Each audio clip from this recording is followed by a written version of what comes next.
I'm Ed Ayers. I'm the president of the University of Richmond, and on behalf of the university and Dean Sandra Peart and Dean Juliette Landphair, I'd like to welcome you to the university.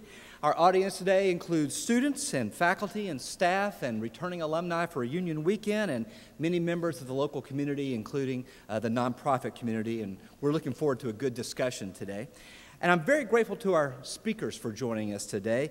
They will receive fuller introductions from the deans before the remarks. I won't go into detail, but I think that I can summarize the general impression that I have is that I'm inspired and intimidated. So with that, we'll just know that we have something special this morning.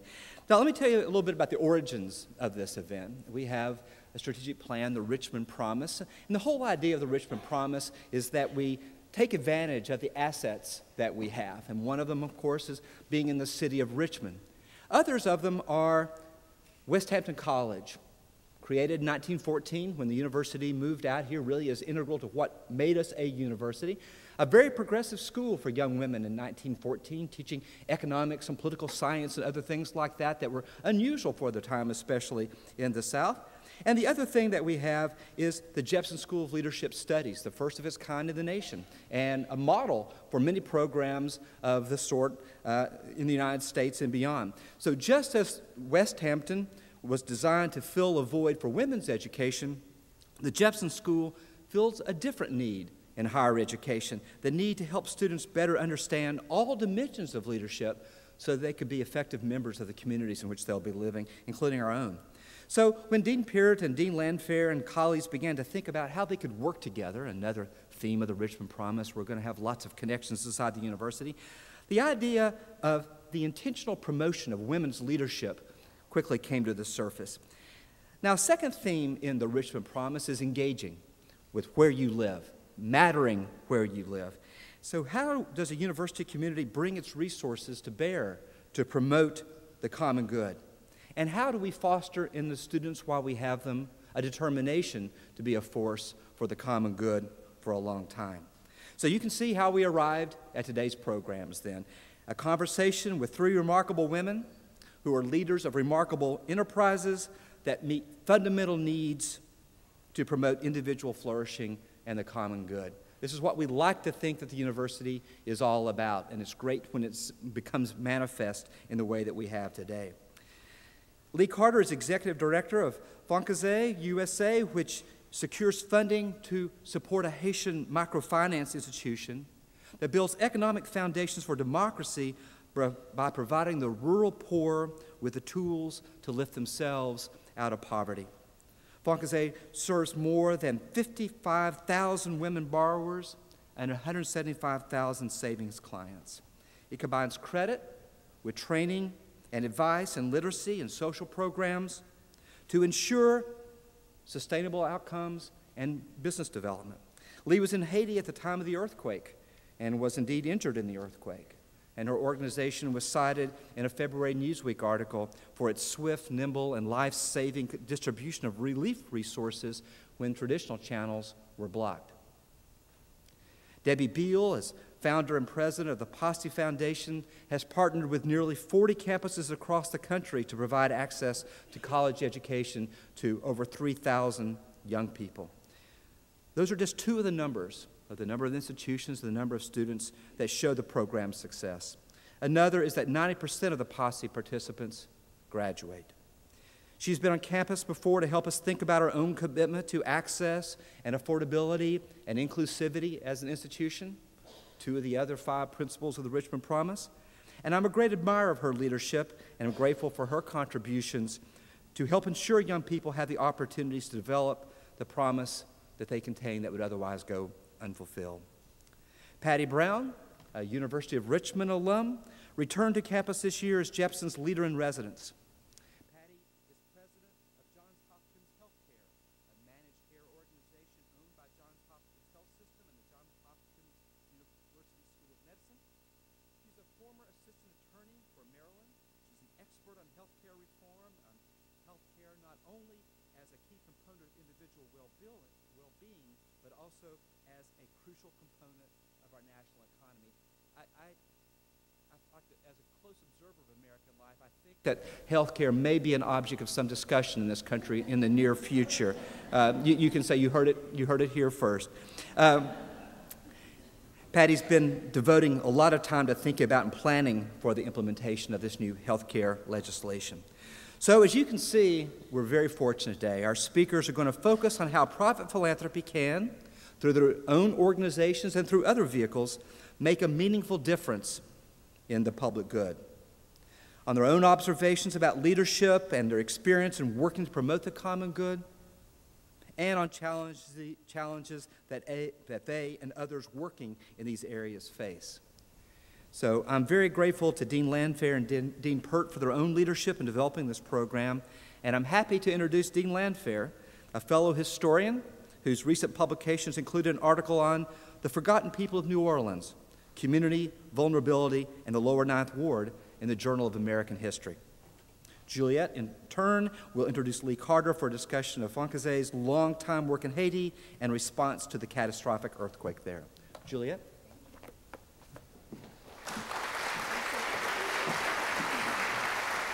Morning, y'all. Well, I really think how lucky we all are to have these three women here with us today from whom we can learn. Learning is, after all, central to the mission of the University of Richmond. And I think that we'll be able to hear about how these women and their experiences took their lives in new directions and have made them into real strong models for our young women today. For Westhampton College and for the School of Leadership Studies, women in leadership matter. They matter a great deal. And we watch with tremendous pride here at the university as our female students really flourish. They thrive here. And I think a lot of that is because there's a foundation of support for female students within both the Jepson School and Westhampton College, one that I would argue is unsurpassed in higher education.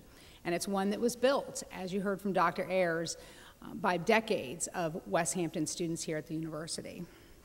Finding solutions to seemingly intractable problems and giving back to their community really matter to our students today. And you may know this, but in college, for traditional age college undergraduates, community service, community outreach, and nonprofit work are increasingly popular areas of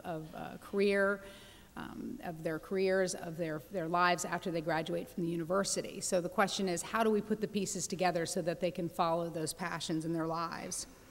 And as much as these young women would like to have their lives mapped out for them when they graduate, and I'm feeling this right now in particular because 2 weeks of classes yet remain for our students here at the university, and the seniors are all running around looking very nervous and unsure of themselves and where they're going to be, and I can't believe I'm moving back home, and all these questions about where they're going to end up, and they would. We would all like to have our lives mapped out at some level, but what I hope for them is that they'll hear in our narratives from these three women today how our personal values and decisions that they never expected in their lives have taken them into really significant places. And Leigh Carter is our first speaker. Leigh is the founder, executive director, and CFO of Fonkoze USA, the U.S. partner organization of Fonkoze, Haiti's alternative bank for the poor, and Haiti's largest microfinance institution. Microfinance is about microlending, as little as a few dollars, extending a little bit of credit to people who are trying to grope their way out of poverty. In 2006, many of us learned about microlending for the first time when Professor Muhammad Yunus of Bangladesh won the Nobel Peace Prize. And his prize was for extending, his program of extending even just $10, a few dollars to people in poverty to help them get out of that poverty. He saw extending credit as a basic human right. Now again, these loans are very tiny often, but they're loans that big banks are not willing to give. In fact, in Haiti, after the devastating earthquake in January, Leigh and Fonkoze discovered that while the doors of Western Union and other money distributors stayed shut, dark, and demolished by the earthquake, Fonkoze, the branches of that institution, were open within a few days, giving money, $10, $20, even less, to people who were in dire need of water, of clothes, of shelter. So how did Leigh come into her work? She was a human rights activist, and she was involved in many different enterprises, but her work at one point took her to Haiti, and it was there where she learned about Haitian culture and history and the striving for democracy there, and it became her personal passion. She returned to the United States and joined the Washington Office on Haiti, the advocacy organization for Haitian democracy on Capitol Hill. Leigh, who holds a bachelor's degree in business administration and a master's in political science, is also a former executive director and board member of Witness for Peace, and she is a current advisory board member of Partners in Progress. Welcome, Leigh.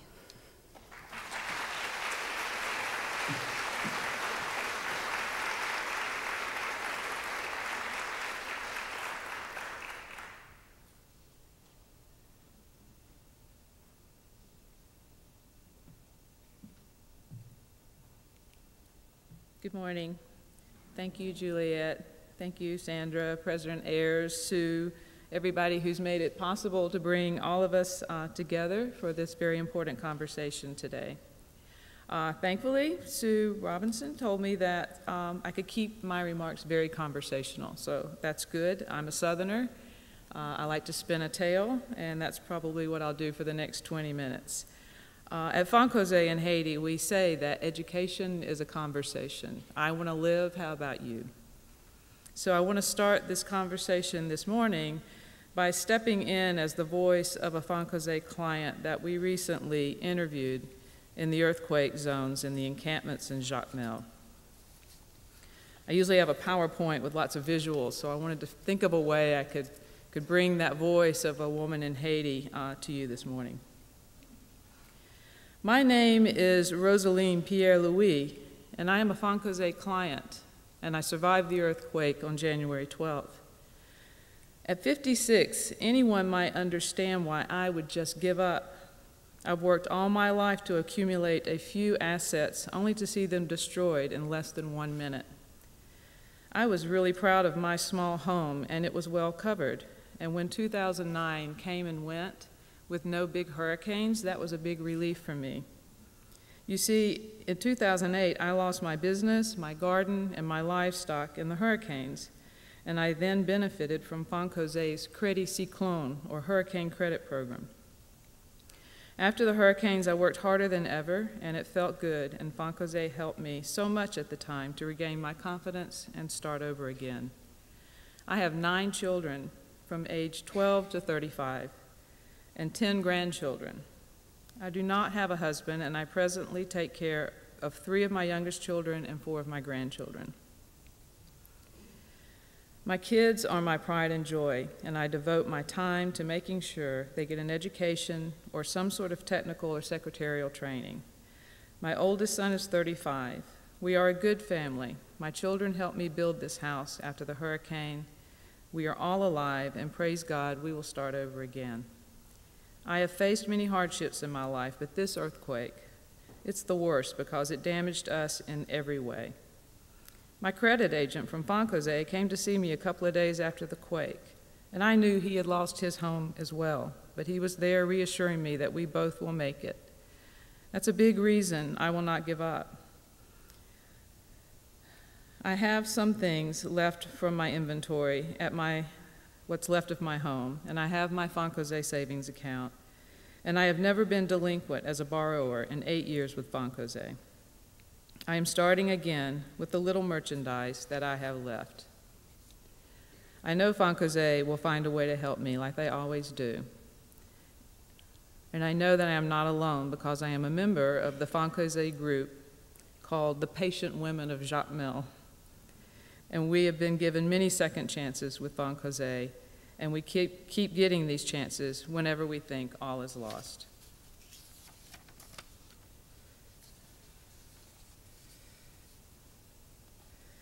So as President Ayers already said, Fonkoze is the bank, or what we call the alternative bank for the organized poor of Haiti, with a mission to build the economic foundations of democracy in Haiti by giving the poor, mostly women, 95% of our clients are women, the tools they need to lift themselves out of poverty.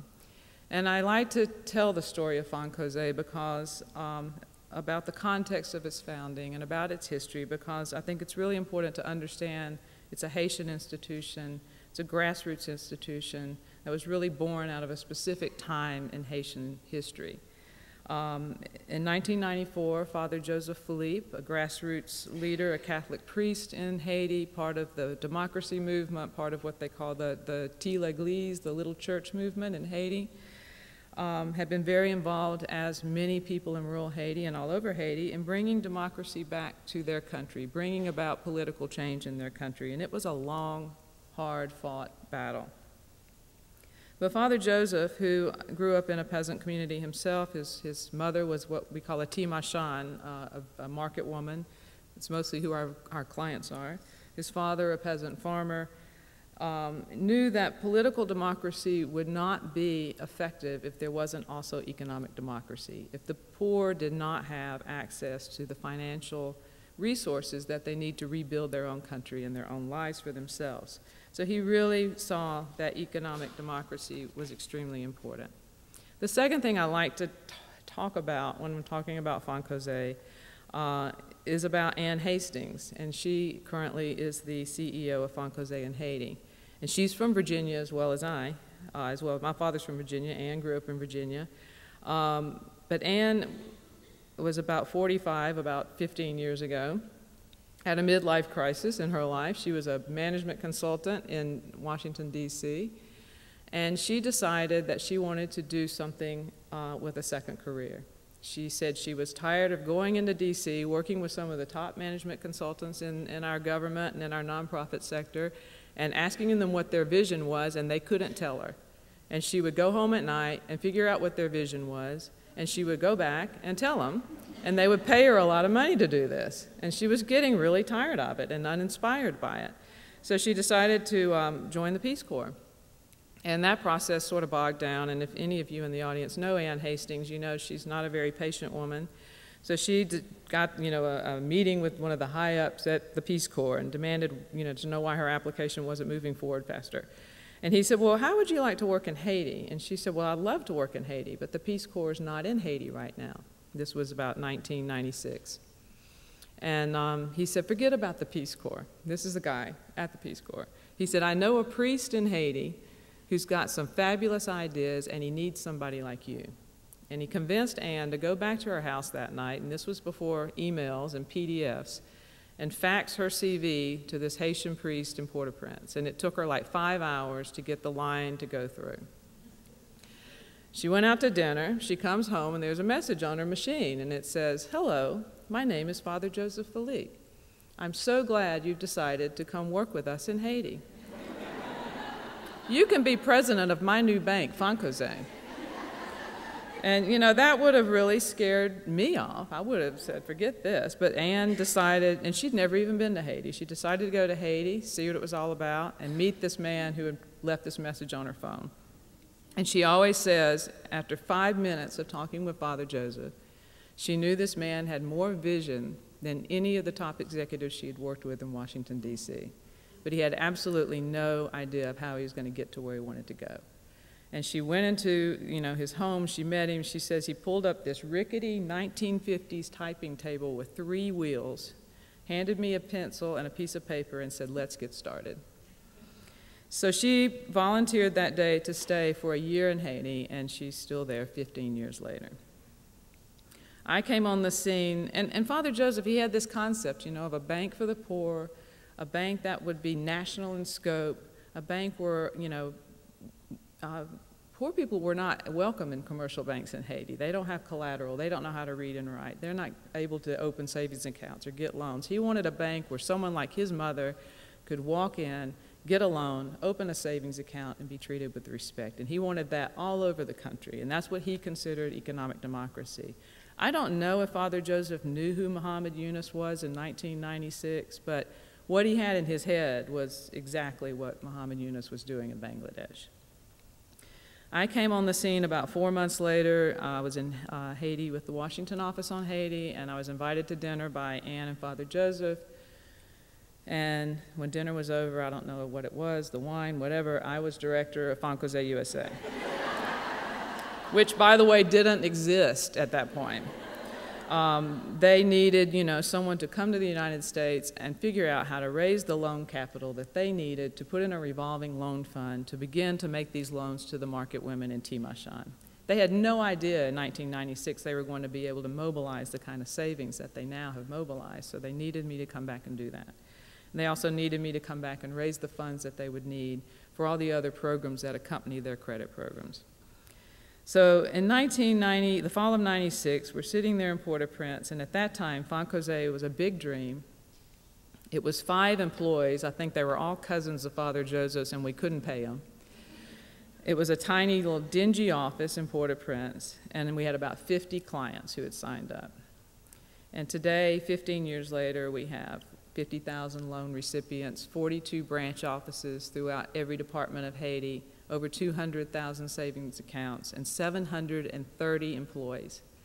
It got, Ann and I used to know, thanks.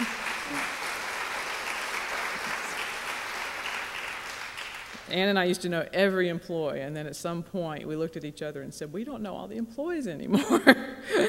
So that fall, Father Joseph instilled in us basic principles that he wanted us to carry forward with. And I'll just name them here. The first one is women are the backbone of the Haitian economy.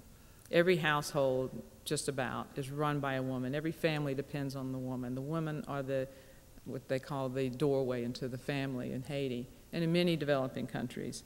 There's a saying in Haiti that says if the woman is dishing out the food, everybody's going to eat. The second principle was, and you're going to hear me say this about 50 times in the next 15 minutes, you can't just hand a woman a loan and walk away from her. You have to accompany her as she makes her way out of poverty. So as you'll see by the end of my talk, hopefully, Fonkoze is way more than just micro-lending and microcredit. The third principle is Haitians deserve a chance to participate in the development of their own country. That, especially at this moment, could not be more important.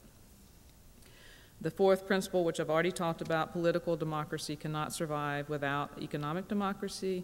And the fifth very important principle was nothing in Haiti can be successful without the buy-in of the Haitian diaspora or Haitians living abroad, who are supporting that country and supporting their families with the money that they're sending back through remittance transfers to their countries. So at its core, Fonkoze USA is a microfinance institution, or MFI as they call them. But what Ann always says is, I'm not in the business of microfinance. I'm in the business of poverty alleviation. And so Juliette did a great job at explaining what microfinance was, so I don't have to really go into that. It's giving very poor women very small loans. They form groups of 5 called solidarity groups. This is the Grameen Bank model out of Bangladesh, where they guarantee payment because if one woman can't pay, the other 4 will come together and figure that out. That's how we maintain our default and delinquency, low default and delinquency rates. They use the money that they make in their businesses, which are all informal sector businesses. Most of the women work in the market. Most of our clients make less than $1 a day. They carry their business on their head or on their donkey to a different market every day. And it's crucial that they sell something every day in order to take care of their families. So, the economy of Haiti is that. Someone has to buy or sell something every day in the informal economy to survive. As they say in Haiti, the unemployment rate is really high, but everybody's working.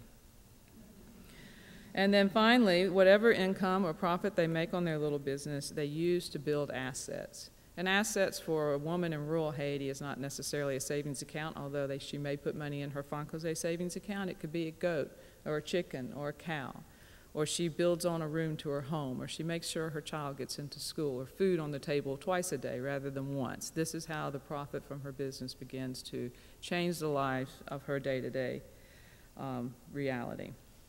So before the earthquake and currently, the sort of statistics on Haiti, I know you've all heard, is that Haiti is the poorest country in the Western Hemisphere. Over 40% of Haitians are illiterate, and I would say among our clients it's probably more like 80%.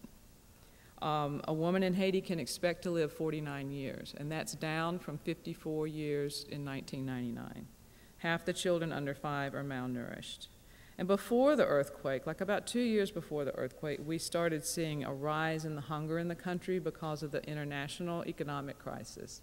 So in other words, the prices of basic commodities like oil and rice and beans were rising, and we were seeing our clients' children become more and more malnourished because it was just more expensive to feed people. And then the hurricanes of 2008 hit, and then the earthquake, where there's estimated 230,000 people have died, and we have no idea. That could be much higher because so many people were just thrown, thousands of nameless people thrown into graves, and estimated 1 million people displaced and homeless. A huge migration into the countryside right now. And this is all in a country of 9 million people, so those are big numbers. For Fonkoze, we lost 5 employees. We have 470 employees who are homeless. 185 of those employees, their home completely collapsed, and 285, their home is so damaged they can't return to it. We have over 6,000 clients who lost either their business or their home or both in the earthquake zones. And we have 10 branches that need to be replaced and 6 that need repairs, and then we lost our headquarters building where I was on that day. Before I talk about the tremendous progress we've made since the earthquake, I just want to go quickly over just the basic programs of Fonkoze. And again, the big takeaway is Fonkoze is way more than micro-lending and microfinance. Since I can't do a PowerPoint, I did bring one graphic. And it's called what we call the Stairway Out of Poverty. And when Father Joseph and Ann first started lending in Haiti, it was at this third stairway, this third stair step, which is called solidarity group lending, the typical Grameen-style lending, and the loans start here at about $75 US. And we also did a little bit of business development lending, which is people who are moving from this staircase to this staircase to get an individual loan and move into the formal sector. And we did these 2 staircases for a long, long time. And then Ann, Miss Impatient, decided we were not reaching a lot of very poor women in Haiti. And you know, when you live there for a while, you realize the different levels of poverty. These are very poor women, but you realize there's a lot more poor women that are not ready for this step yet. So we started a program called T-Credit or Little Credit. And these are $25 loans for 3 months with a lot more training and accompaniment. And so we brought women into this program who were not ready for this stair step. And we did these 3 steps for a long time. And then Ann got impatient again and wanted to do something for the women that we call the ultra poor in the business, or the catastrophically poor. These are women who have never really even, they're not even ready for a loan. They're not ready for microfinance. If you put a loan in their hand, they would fail. They're women who have never even handled money. They beg every day to feed their children. They may have 5 to 6 children. They're living in basically a hut of some sort with twigs and mud and leaves. If it rains, they get wet. They're very isolated. Like, to go visit one of these clients, you have to get in a boat, a dugout canoe, ride a horse, walk a mile. They're very isolated.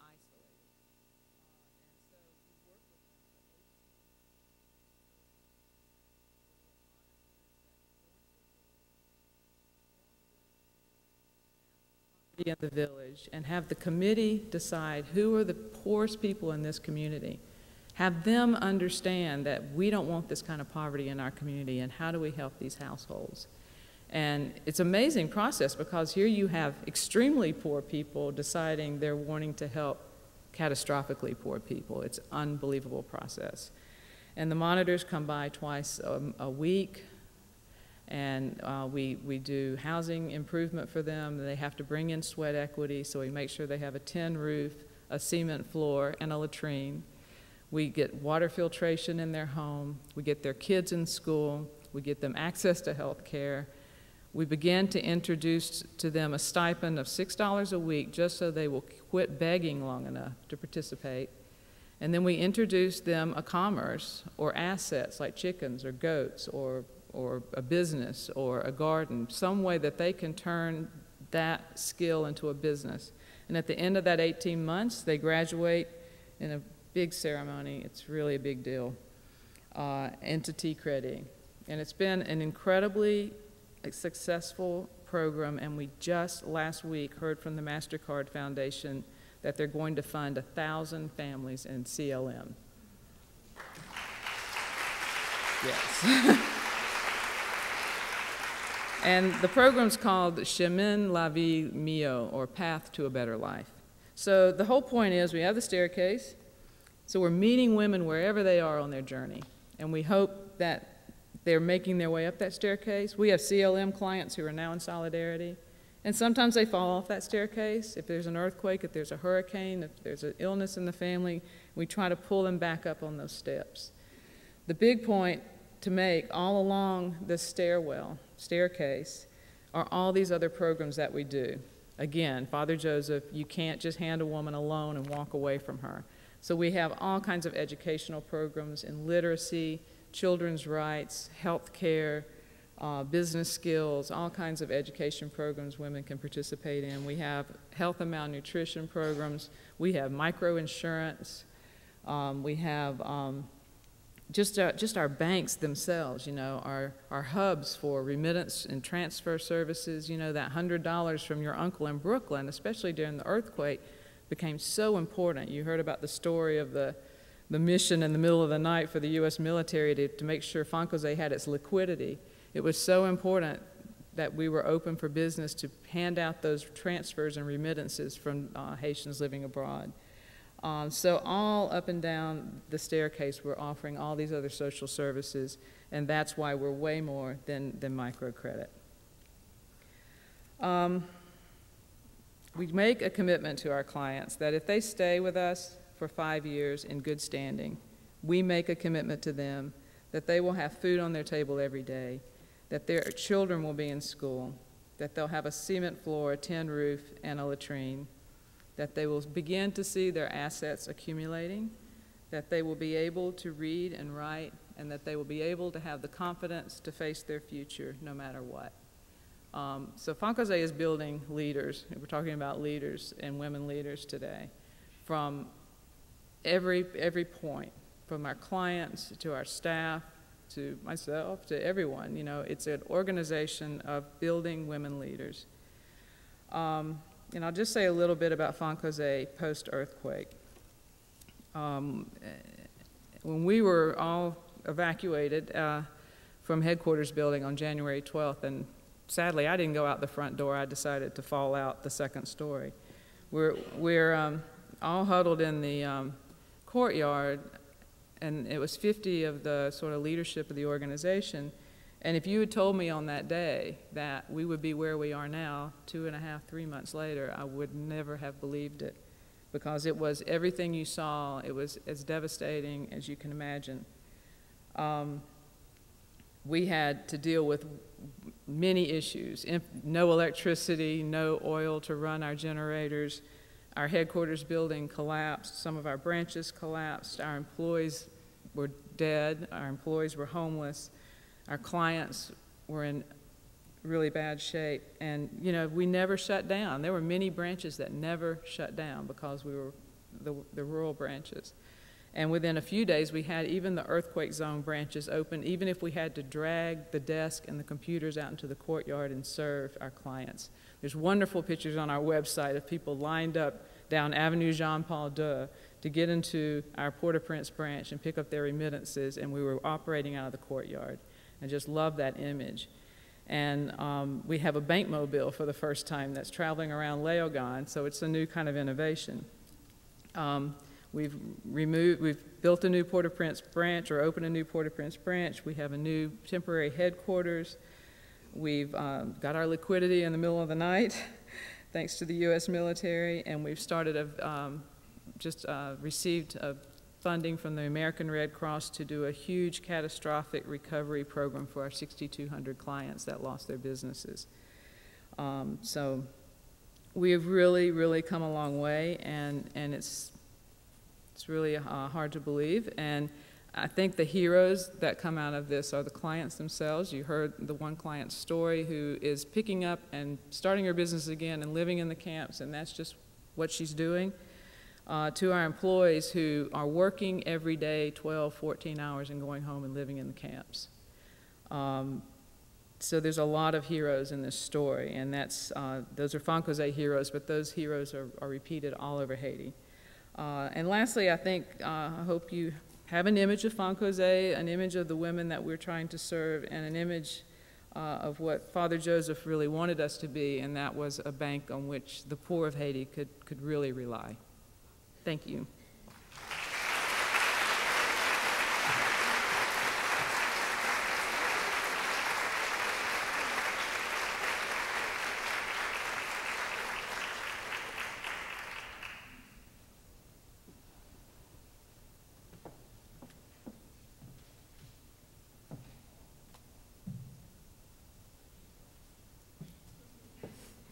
You noticed that, did you?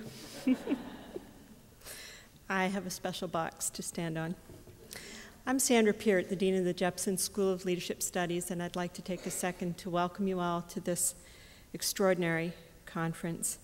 I'd like to thank as well Ann Lloyd Breeden, who's really the creative genius who encouraged us, Juliette and me, close to a year ago, to think big, think about how we could somehow connect our various missions of leadership studies and women in leadership and also philanthropy. And I think we've pulled together something that's, as I say, extraordinary. Leigh just spoke to us about how Fonkoze is all about the alleviation of poverty through microfinance. She's a visionary, as I think our other two guests are as well. And our next guest will speak to us about how we might alleviate or help alleviate poverty through education. Deborah Bial is an expert in the field of education and leadership development.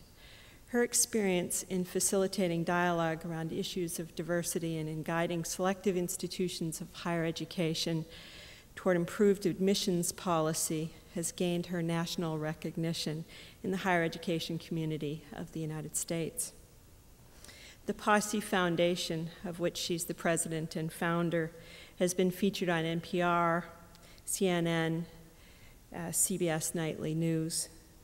President Obama chose it as one of the 10 organizations to which he would donate some of his Nobel Prize earnings. I think that's an amazing testament to how important the Posse Foundation is. Deborah is the president, as I say, and founder of the Posse Foundation, a youth leadership development and college access organization that sends teams, posses, of students from diverse backgrounds to selective colleges and universities. These young people have won some $265 million in leadership scholars from Posse's partner colleges and universities. They're active leaders both on their campuses and now in the workforce. Its board includes industry leaders in business, media, and higher education. Deborah Bial has grown the Posse Foundation from a concept, an idea, a vision, into one of the most comprehensive college access programs in the United States. Today, it supports programs in Atlanta, Boston, Chicago, Los Angeles, Miami, New York City, and Washington, D.C. Deborah earned her master's and doctoral degrees in education with a focus on higher education administration, planning, and social policy from Harvard University. In 1999, she received a $1.9 million grant from the Andrew W. Mellon Foundation for her dissertation work, which focused on the design and assessment of a new college admissions tool that could be used in addition to traditional college admissions measures.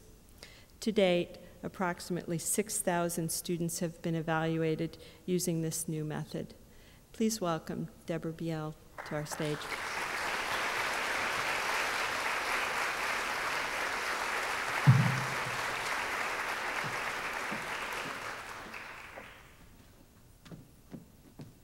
If I stand on the box, I might look really tall. I could do it. Hi.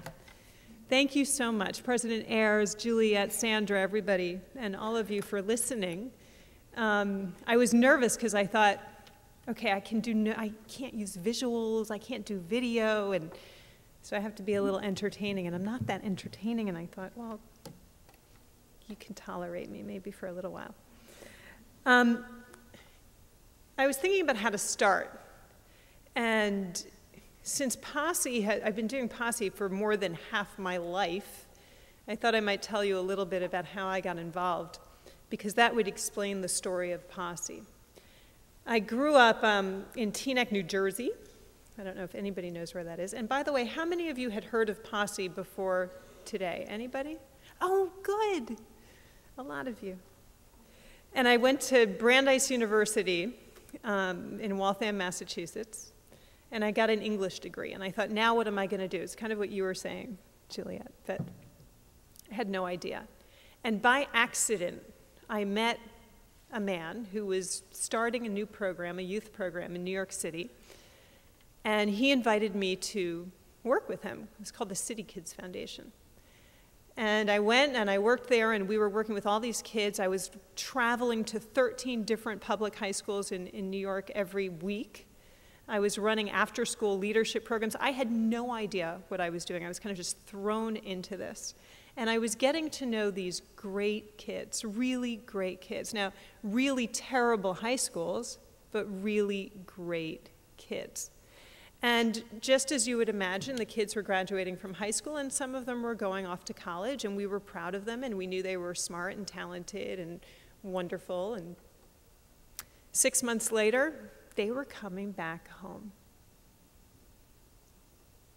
They were dropping out. They were going to college, but they were coming back home. And it was frustrating to us, and for those of you who work in education, you're probably familiar with this. You know these kids can make it, and yet they weren't making it. So we got a bunch of them together, and this is the true story. One of those students, and I'm actually going to take a minute and tell you who this student was. This student was a kid named Lamont from the Bronx. And he was so smart that people, his peers, thought he was like Einstein. So his nickname was Stein. No, really. And Stein got a full scholarship to Brown University. And he was one of those kids that came back. And he was in this group. We got this group together. And he said, well, you know, I never would have dropped out if I had my posse with me. Right? So we thought, what a great idea. This was the light bulb moment, right? I'm like 23 years old, and we're sitting around with these kids. I have no idea what I'm doing, but you can recognize a good idea when there is one. We thought, and I know, posse was a little bit more of a hip word in the youth culture than it is today, but it meant my group of friends, the people who backed me up. And we thought, why not send posses to college together so that the young people can back each other up? And that way, if you grew up in the Bronx, but you end up in Greencastle, Indiana, or in Middlebury, Vermont, or in Nashville, Tennessee, you'd be a little less likely to turn around and come home. So we took a chance. And one of the things that's nice about being young and naive is that you don't really realize how much you're risking, right? So we talked to our friends at Vanderbilt University, and they became the first partner school for the Posse Foundation. They took 5 students, and those 5 students, when they blue sheeted them, when they assessed them, when they evaluated them, they said, you know, there's no way that we would have admitted these students. And why do you think that is? They went to terrible high schools, they had terrible SAT scores, and they never would have shown up on the radar screen at this elite institution of higher education. We graduated 100% of those students in 4 years, and they went on to do incredible things. One has just become the dean of the college at Middlebury. I know.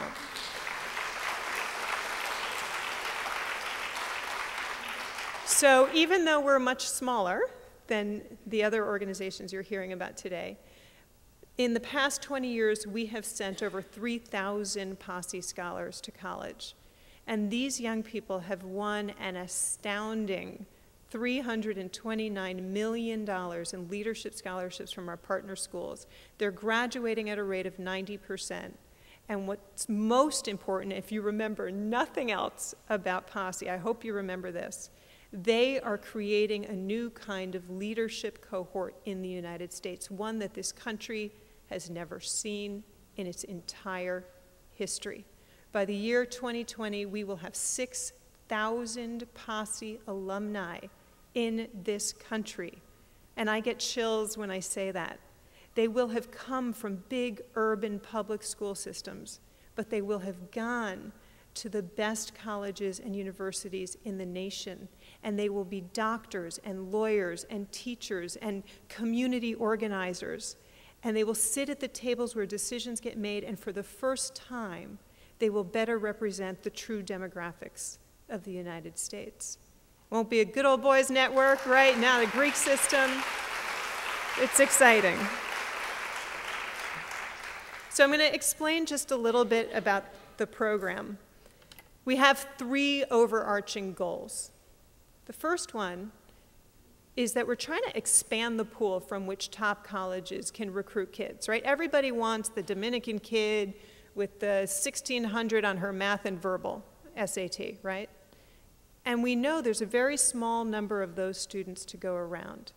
In fact, I'm going to take a detour from my explanation of the program and give you an astounding statistic.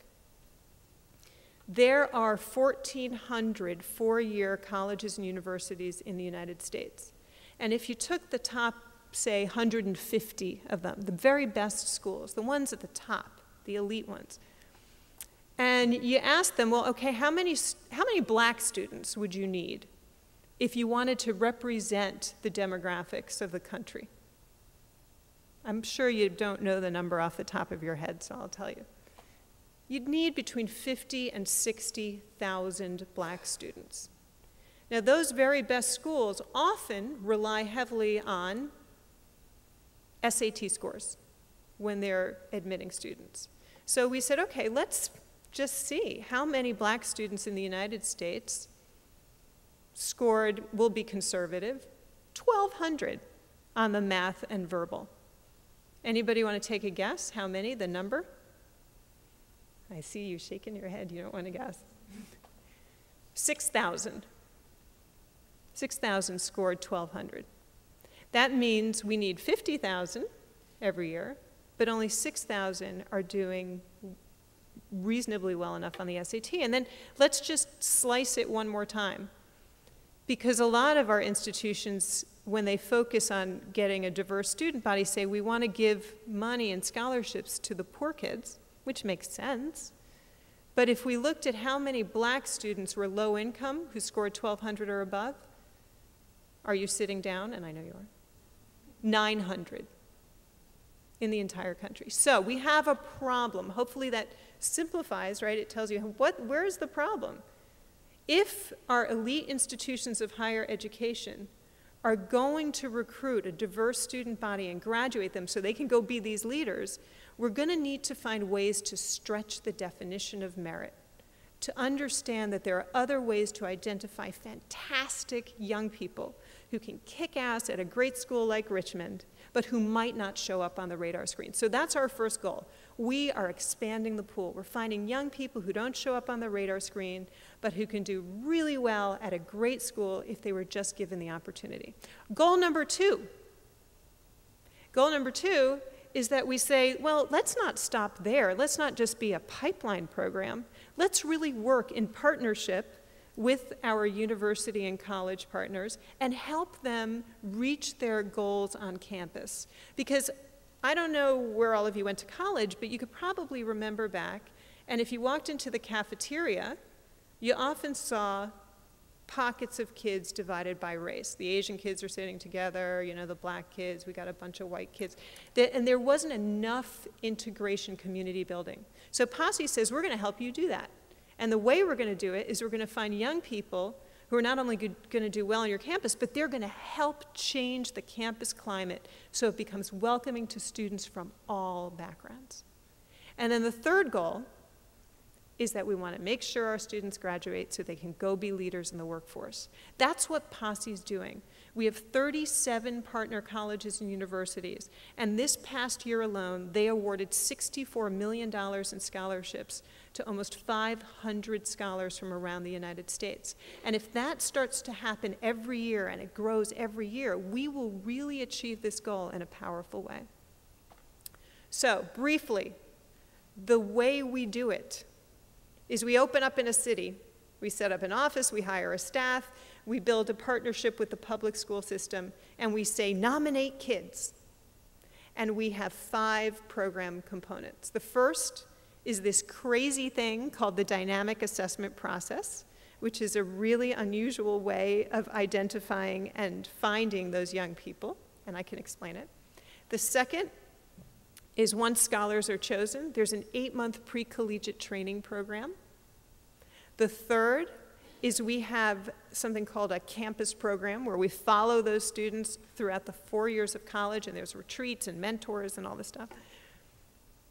The fourth is a career program. So we have over 100 industry-leading partners like Goldman Sachs and MTV and Comedy Central and Disney who hire our students.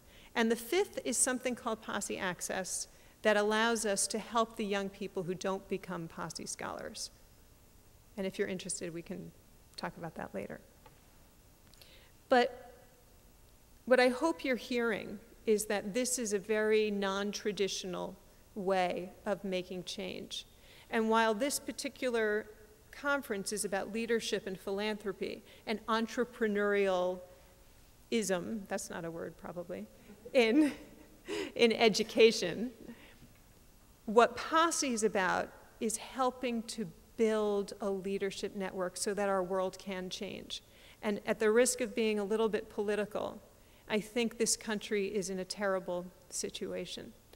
And we do not have leadership the way we need leadership. We've become more misogynistic. We've gone backwards on affirmative action. We are trampling on the civil rights of so many people that I find it horrifying. Are those strong enough words? So I don't see leadership coming from the conventional places.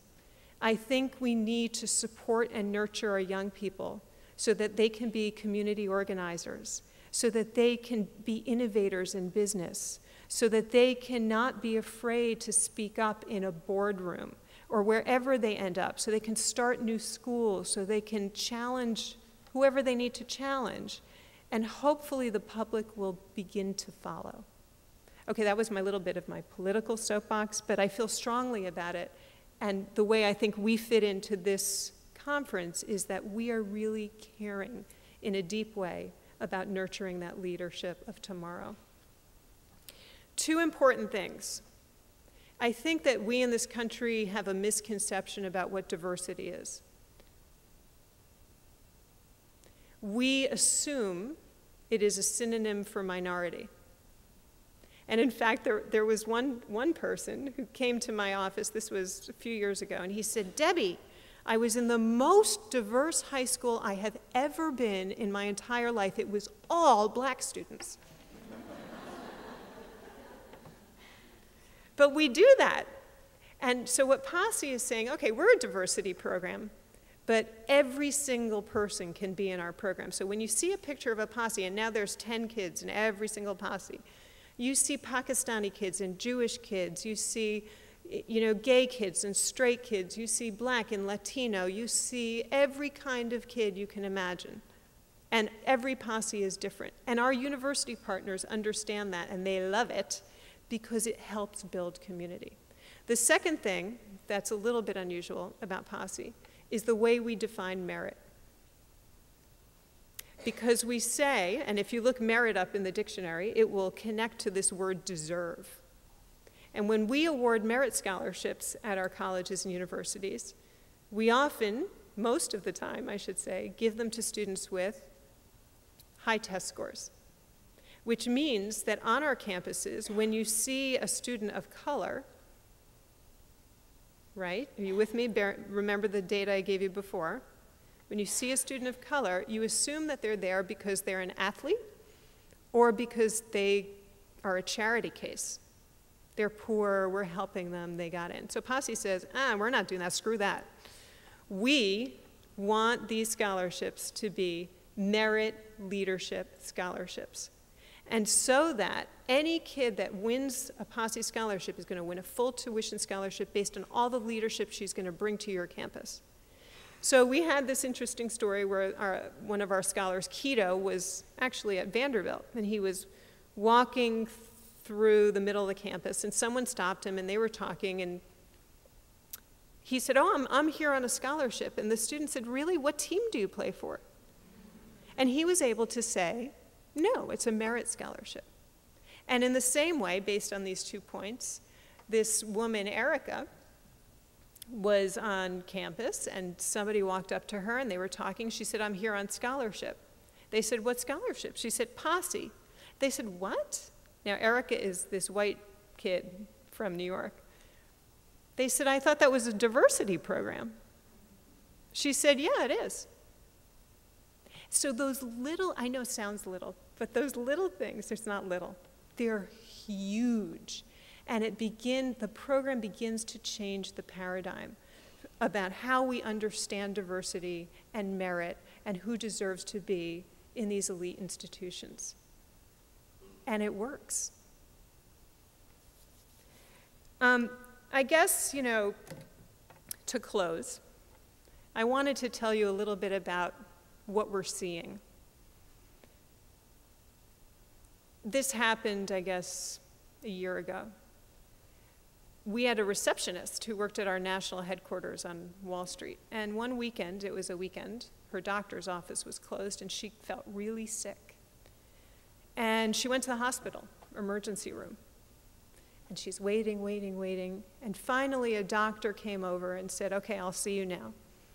And the doctor's kind of, feeling around her neck and making small talk. And the doctor said, so what organization do you work for? And our receptionist said, well, it's this program I work for. It's called Posse. And the doctor punched her in the arm and said, no way, I'm a Posse alum. And I love that story because it shows that our scholars are out there, and they're out there where you least expect it.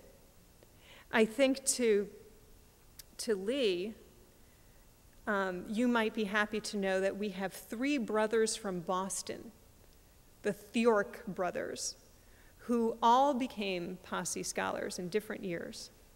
And they're all alumni now. And they've started a fund for scholarships for kids in Haiti. And I think about how we all connect without even knowing it. And it's a beautiful thing because at some point there's a tipping point where the ripple effect touches all of us. And that's what we are trying to do. So thanks for inviting me. And keep your eye out for Posse, and for Posse scholars everywhere. I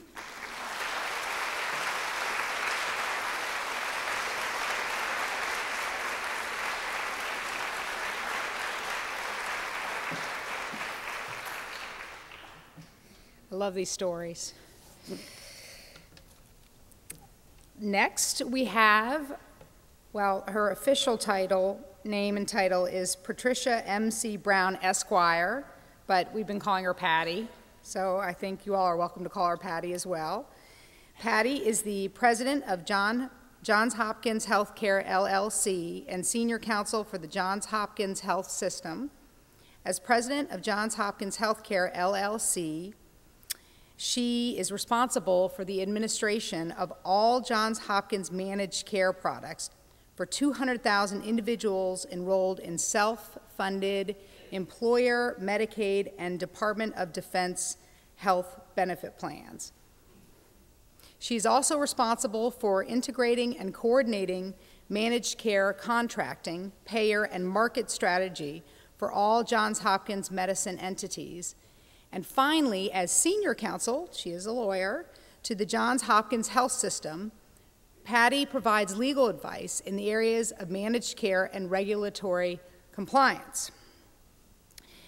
Prior to joining Hopkins in 1994, Patty was an assistant attorney general with the Maryland Office of the Attorney General in the Department of Health and Mental Hygiene. In 2001, she was named one of the top 100 women by the Daily Record in Baltimore and was a recipient of the Girl Scouts of Central Maryland Distinguished Women's Award in 2007. She's actively engaged in community activities. She sits on the executive committee of the Board of Directors of the United Way of Central Maryland, and she's the chairperson of the Board of Chesapeake Regional Information System for Our Patients, a consortium of healthcare systems committed to developing a healthcare information exchange in the region. There's a lot of really impressive things, but the most impressive is she's a graduate of the University of Richmond. We're very proud of that. She was a Phi Beta Kappa graduate, and one of the things I wanted to mention that this year, 70% of our graduates were Westhampton, of our Phi Beta Kappa graduates are Westhampton students. So, yay! That's been the case for a long time. And Patty also got her JD, her Juris Doctorate, from the University of Baltimore. So join me in welcoming Patty.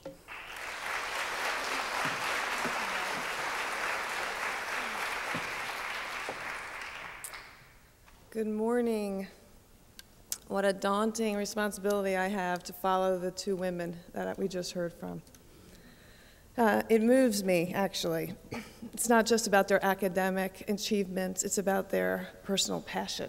So it really was amazing, and I appreciate having the opportunity to hear about it.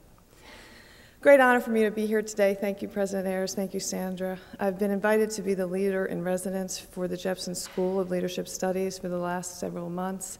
Had the opportunity to visit here, do some classes, did a little speech on healthcare reform, saw the campus, but my most wonderful time was this morning. I stayed at the Bottomley House. It was lovely. Wasn't here when we were here.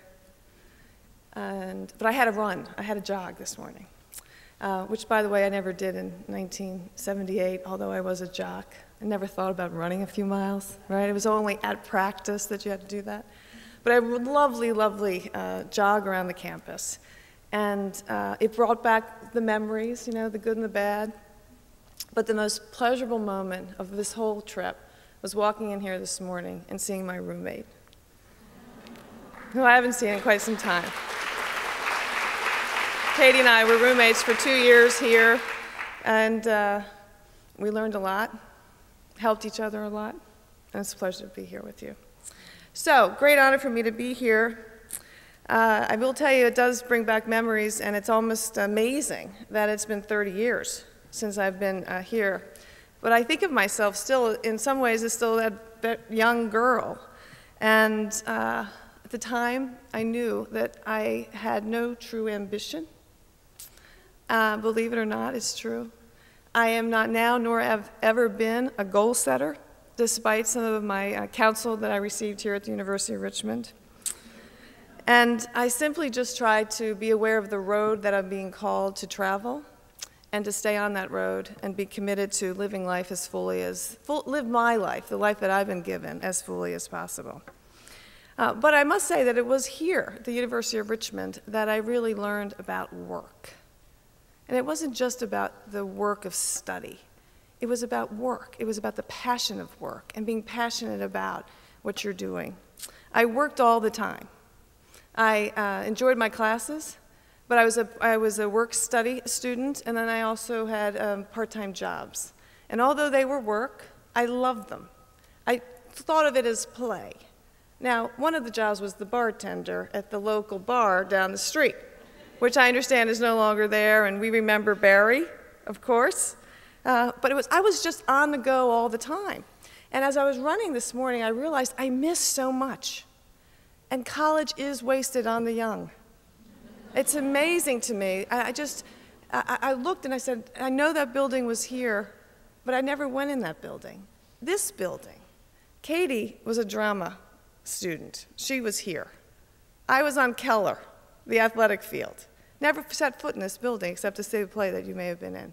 So amazing opportunities. And now, 30 years later, I'm kicking myself, thinking, oh, Lord, if I had just known. But I did well here, and I worked hard, and I enjoyed it. But it set me on a path of work, which is kind of an odd thing for a 22-year-old to say when she walked out of here saying, my purpose in life is to work. And so, yes, I am a workaholic, but I work hard at everything, including those things in which I enjoy. So the road that I began my journey on obviously brought me here in 1978, but 15 years ago took me to Johns Hopkins. I came there first as counsel, as Juliette referenced, and I represented many of our institutions and our physicians, mostly on regulatory affairs. 3 years into my job there was a crisis in one of our organizations. And in short, my boss's boss called me in and said, can you help out? It was perceived as a receivership. Send the lawyer into the fledgling organization that, by the way, had already lost $50 million in 4 years, and see what she thinks about it. Now, I was 34 years old, had no training at all with regard to business, and losing millions of dollars didn't sound like a great opportunity for me. But when your boss is boss and then your boss asks, you never say no. Why? Because they'll never ask again. And so I said, oh, okay, why not? And so off I went. And it was an incredible experience. What I learned was that I could learn anything, except for IT. But I did. And I promised them 3 years, and it's been 12. And the organization that I'm responsible for, we have closed our books the last few years at $50 million profit each year. But the most important part of that story was that I was asked to assess strategy. It was a huge decision. Was Hopkins going to stay on course in the business that it had begun, yet was failing at? Was it failure that was going to cause us to change course? Or were we going to address the issues, remedy them, stay on course, and succeed? And for Hopkins, failure is not in our vocabulary. And what was the most interesting part of this question was make sure whatever we do, our reputation is preserved. If you don't do it well, if we can't do it well, we can't do it. And so that was really the question. One, is it a strategically important venture? And then two, are we able to succeed and excel in it?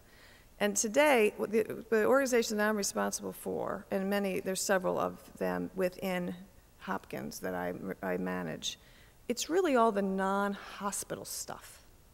It's non-acute care stuff. And today, our organization is the leading organization for the future. Why is that? Because the transition that's happening in the healthcare industry is about moving away from a hospital-centered system to a patient-centered system, right? This is what we all want. Why has the hospital been in the center of all of our healthcare systems for the last 40 years? It's the big kahuna. It's where the money is. But guess what? You and I, we don't want to go to a hospital. We want to stay healthy, and when we're not healthy, we want to be, at least if we can be, close to our home, in our communities, cared by our families, and supported by our physicians and our hospital systems when necessary. That transition is what I'm responsible for accomplishing, if you will, at Hopkins. And it's been an interesting journey. So we're getting there. I'll talk a little bit more about that in a moment. But let me tell you a little bit more about Hopkins. We're a $5 billion enterprise that unites the physicians and our specialists from the Johns Hopkins University School of Medicine with the healthcare providers, including primary care physicians and other healthcare practitioners that make up the breadth of the Johns Hopkins health system. We trade, if you will, under the name Johns Hopkins Medicine, the overarching brand, if you will. And everything we do is driven by our mission. And I don't say that lightly, and you may find it surprising. It is a very mission-driven organization. Those of you that have been to Baltimore and may not have visited Johns Hopkins because it's a mile away from where you would go. You would go to the harbor, the Camden Yards, perhaps. Johns Hopkins Hospital is located in East Baltimore, in the high crime-ridden and drug-infested communities. You know when you get onto campus because the security is sufficiently evident, but it is a very dangerous part of Baltimore. It is the community that we're committed to. So although world-renowned, we are a community hospital for that community, and we hold that very dear to us, make our decisions with that mission in mind, and primary. What is our mission? To improve the health of the community and the world by setting the standard of excellence in medical education, research, and clinical care. A few facts. Hopkins Medicine is one of the, indeed, I believe it's the largest private employer in the state of Maryland. We have 28,000 employees. We have over 2 million patient visits a year. We provide $250 million of uncompensated care to the residents of Maryland. We have more than 1,200 medical students and doctorate students in our classrooms at any particular day. And those students are taught by nearly 2,600 full-time faculty. Our medical school is the top recipient of funds from the National Institutes of Health, the NIH, and we're very proud of that and very reliant on it. We operate 4 hospitals, but the flagship hospital, the Johns Hopkins Hospital, the brainchild of our founder, who I'll speak about, has been ranked the nation's best for 19 straight years by the U.S. News and World Report. We fear that one year, every year we prepare ourselves for it, that we're going to fall from the #1 spot, because frankly, it's become a falsehood for us. There are some of our clinicians actually think we are the #1 hospital in the country. We're the #1 hospital because the U.S. News and World Report bases its findings in general by reputation. That's the survey.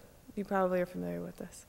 And so yes, we have wonderful physicians that have provided wonderful discoveries, et cetera. But that U.S. News and World Report thing is really quite something for us.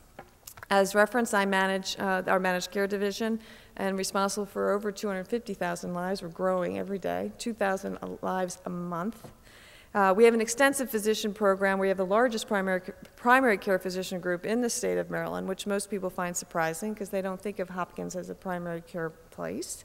We run 4 major health centers and surgery centers located in strategic places around the regional Baltimore area. And we run our fully accredited home care group. So we are a comprehensive healthcare system. We have wide reach in Maryland as well as in the region. But it doesn't stop there. We have a very large and growing international presence. Johns Hopkins has affiliated facilities in a number of countries, including Singapore, the United Arab Emirates, China, Portugal, Turkey, Japan, and we have a school in Italy. So we are indeed global, and Hopkins brings its expertise not only to the residents of Maryland, residents of this country, but the residents and folks throughout the world. So yes, we've been very successful. But arguably what makes Johns Hopkins the most world-renowned is its discovery, its medical discovery. Some examples of this. Only a few years after Johns Hopkins Hospital opened its doors, we pioneered breast surgery, surgery for breast cancer. We showed the world that surgery on the heart was possible. We were the first major medical school in the United States to admit women. And this was not in 1930. We admitted women in 1890. We developed CPR. We developed renal dialysis. We were the first to develop treatments for sickle cell. This past winter, our own Carol Greider was a Nobel Prize winner in physiology and medicine. We have 19 current or former School of Medicine professors who were Nobel Prize winners, and 4 of our physicians have received the Presidential Medal of Freedom. And last summer, interestingly, we, building on our previous successes in the area of kidney transplant, led the first 8-way unrelated kidney swap among an amazing 16 people. Kidney swap. Do you know what I mean by this? One of my colleagues, the vice president of HR, decided one day she was going to give up a kidney. And she chose to do this because she ran into a painter in our facilities who she knew. And she asked him, "How you doing?" And he goes, "Well, you know, I've been out for a while." "Yeah, I haven't seen you. What's going on?" "Well, I've been on dialysis, and I'm doing okay." She was walking away, and then she turned to him and she says, "Is there anything I could do for you?" And he said, "Only if you have a kidney." And she says, "I do." That decision, she did not match him, but she matched someone else in St. Louis. And that person in St. Louis had a loved one who wanted to also give their kidney to their loved one, but they were not a match. But he matched somebody in New York. And then someone in New York matched our painter. But it took us 8 pairs, if you will, to create that dynamic. And we were the pioneer of this type of procedure. So very exciting. So it's a wonderful place to work. But there's not just those examples. We're developing the first ways of doing things every day. And this part of our work that is really moves me regularly, and I see it every day. People come to Johns Hopkins for the miracle. They really do. They come hoping that this is the doctor that's going to tell me that they can cure my cancer. Or this is the place that's going to create that new procedure that once and for all will eliminate this pain. You see it in their faces. And I take note to that regularly when I walk around the halls. The ethnicity, the diversity of our patient population, international, inner city, black, white, young, old, and the families that come with them. I walk around the halls and I look at the patients and their families, and I often say to myself, I see God in their eyes. It's like God right there in our hallways. And so yes, I work 15 hours a day. Sandra knows this. I email her at 11 o'clock at night. But I do try to take note to the work, the amazing work that's going on. So why this legacy? How did all of this happen? Well, yes, it is about a philanthropist named Johns Hopkins. He was born in 1795 on a tobacco plantation in Anne Arundel County, which is about a half hour outside of the city. His parents were Quakers, and Johns had 10 other brothers and sisters, none of them with an unusual name. And yes, believe me, the most asked question about the Johns Hopkins University and Johns Hopkins Hospital is the man and his name. His name is Johns. We do not like it when you refer to us as John. President Bush made that mistake once. And it's always, we're very polite at Hopkins, but you do start looking around, rolling your eyes, oh my God. If a consultant comes and introduces themselves and say, they're so happy to be here at Johns Hopkins, they're out. So, Johns Hopkins was a family name. It was actually the last name of John's great-grandmother. So, never ever make that mistake. You now know something that I know you've always wondered about. The Hopkins family was very well off. They made their fortune on tobacco, taking advantage of slaves. And then in 1807, the Quakers realized that supporting slavery was inconsistent with their faith. And so Samuel Hopkins, the father, decided to free his slaves, and guess what? Put his children to work. And so Johns Hopkins had to work. And so that's what he did. He was pulled from school, and he began to work on the fields. And when he was 17, his uncle, who lived in Baltimore, owned a grocery store, said, Johns, come on down to Baltimore, help me run this grocery store. He liked it. He was pretty good at it. A few years later, he said, the heck with the uncle. I'm going to do my own business. He brought his brothers in. They started their own trade business. Guess what its name was? The Hopkins Brothers. And 25 years later, he retired a very, very wealthy man on trade in Baltimore. But his work wasn't done. He's looking around at Baltimore and he's thinking, we've done so well in bringing trade to this area, but we don't have a transportation system or a port sufficient to deal with this growing trade. And so he helped grow. He was actually the first person to redevelop the Inner Harbor. It was then redeveloped again by Jim Rouse, who is a major philanthropist who you may have heard of. But then what he also did is that he was instrumental in the building of the Baltimore and the B&O, the railroad.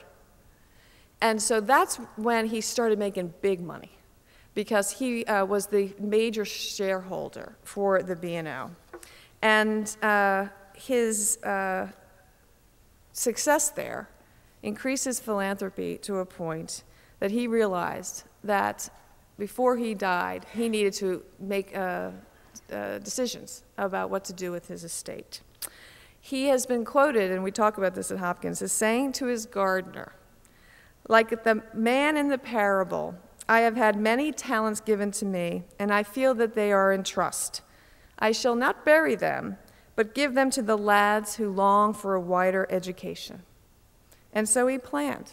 He planned for his estate, and he wrote a letter.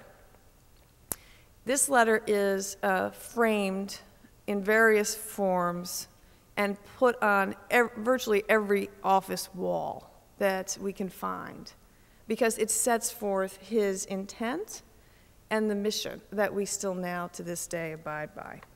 His intent was to build a university and a hospital. And his intent was to also ensure that that university and hospital worked collaboratively and introduced into the medical field a brand new way of thinking about medicine, specifically combining teaching, research, and clinical in the same environment. That's what he called for in his will. And he also called for the need to ensure that what he then was building would be available, freely available to the poor of Baltimore. And not just the poor, but the black poor he referenced. This was in 1897.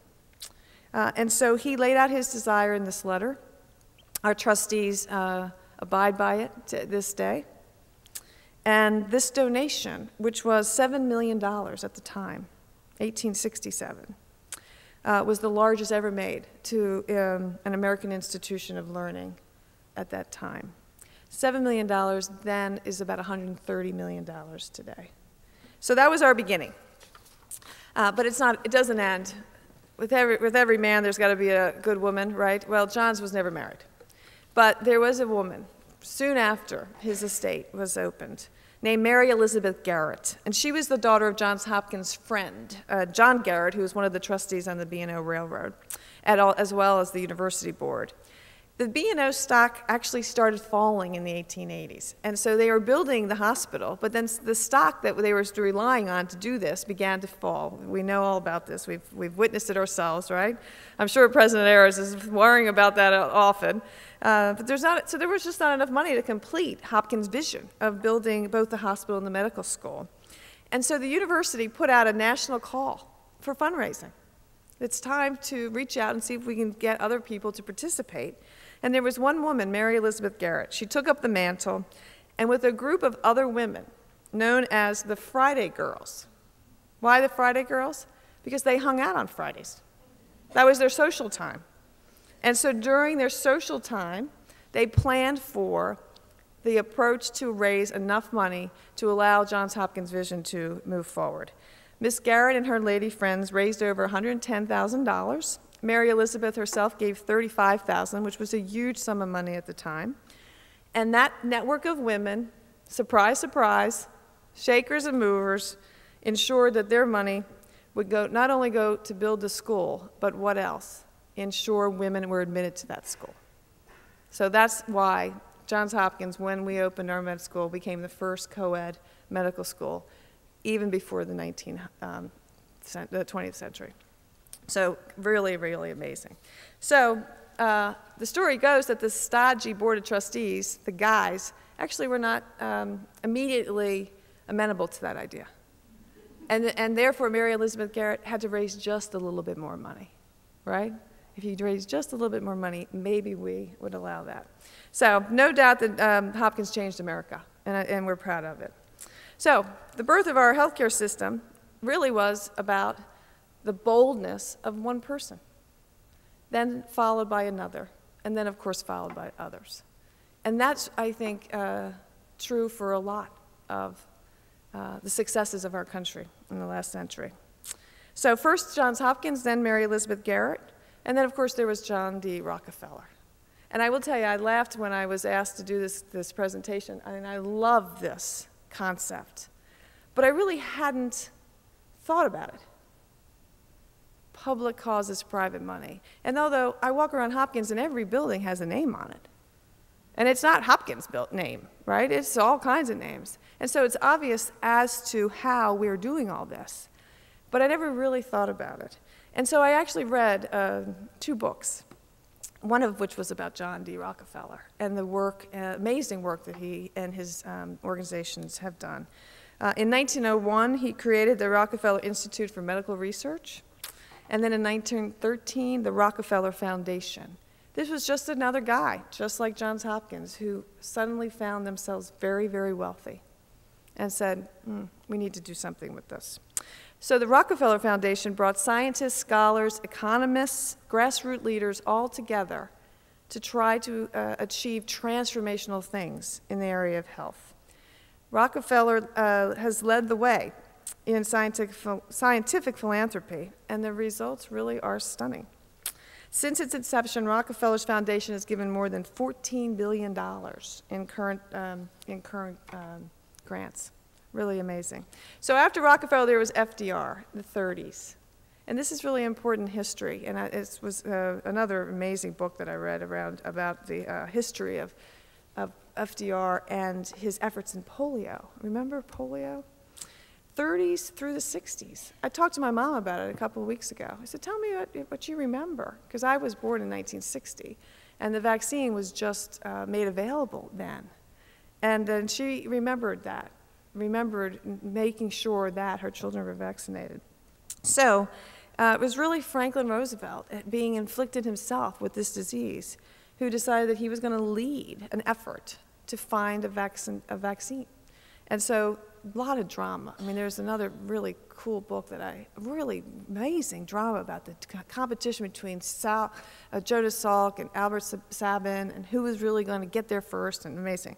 But what it all did is it launched a whole nother type of philanthropy, and that was the creation of what was eventually, or now known as, the March of Dimes.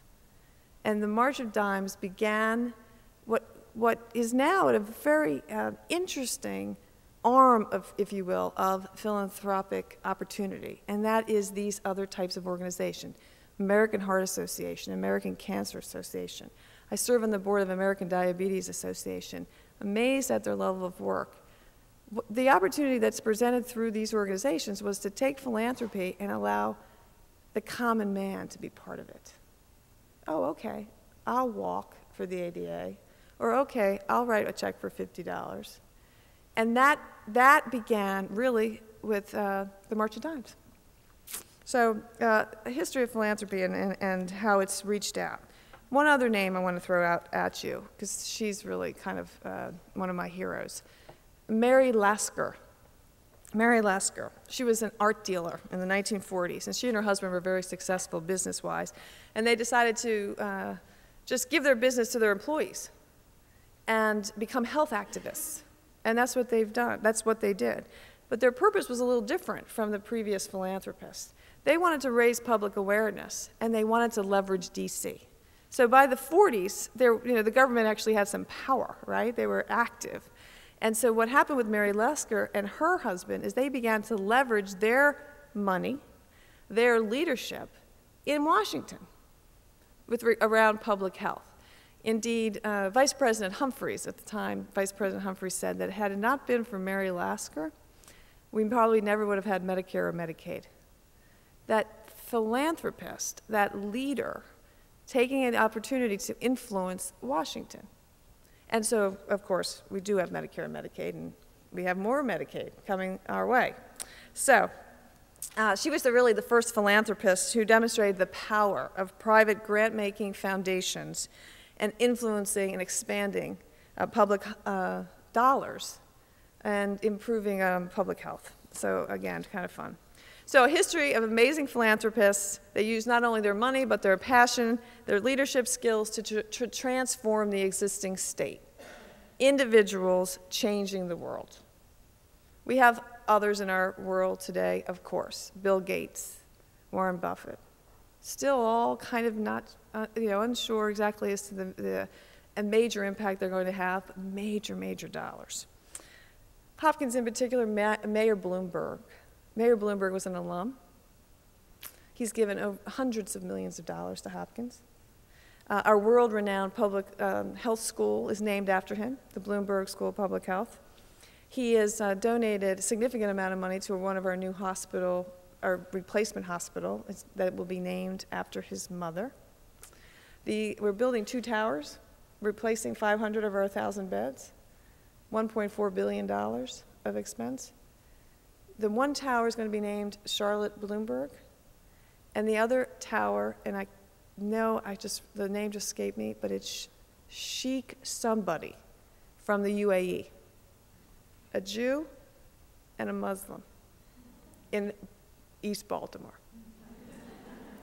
Maybe that will be the beginning of another thing that might happen in Baltimore from Hopkins, don't know. Really kind of interesting though. But the name is on the buildings. Most donors are not really interested in that anymore, at least in the healthcare field. They're now being driven by personal issues. What drives them is their own experiences with regard to health. They want to eliminate disease, cure disease, find the cure for lung cancer. Why is Lou Gehrig's still completely confusing to people? Can't we fix that? Let's transform. David Koch, another example. Apparently, he runs an organization called Koch Industries, which they tell me founded spandex. Although I understood that was some dynamic woman who understood the need for it. But apparently, I'm told that David Koch had something to do with that, and Dixie Cups. He's donated $500 million to various organizations, Hopkins, Presby, MD Anderson. And he was just divvying it out. I got money, here you go, do it. Well, guess what? He then became ill with prostate cancer, as did all his brothers. Well, that changed then, his way of thinking about giving. And so now he's given $100 million to MIT for purposes of finding a cure for prostate cancer. And what's interesting about that gift is that MIT is not a medical school. It is an engineering school. And what he's hoping, and he's using his money to help seed, is the opportunity to use nanotechnology, small particles, to influence cell activity, to create molecules, to silence cancer genes. Again, money is not all it takes. It takes leadership, it takes thoughtfulness, it takes some passion and commitment. He's the example of the entrepreneur who now today is impatient with this whole other biomedical research that's been going on and succeeding, no doubt, but years and years of effort. So philanthropy is hugely powerful, but in medicine it's not the full story. We can't forget that most funding for research in medicine is through the government, the National Institutes of Health. In 1930, the government began to fund what was then the National Cancer Institute. The budget grew from $4 million in 1947 to $1 billion in 1974, and now the budget was $30.3 billion. And then President Obama, just in the last year during the federal stimulus process, expanded it by another $10.4 billion. So there is about $40 billion of federal money flowing to major academic institutions. 50,000 or so grants to over 300,000 scientists to 3,000 universities across the world, across the country. So the point is that for medicine, it is about a public-private partnership. The philanthropy represents about 1/6 of the NIH budget. Interestingly, at Hopkins, it's almost twice as that. At Hopkins, our NIH funding annually is about $500 million, although with this recent stimulus, we actually received another $200 million, which is really great. Our philanthropy averages $250 million. So we are very reliant on philanthropy, private philanthropy, as much as the NIH.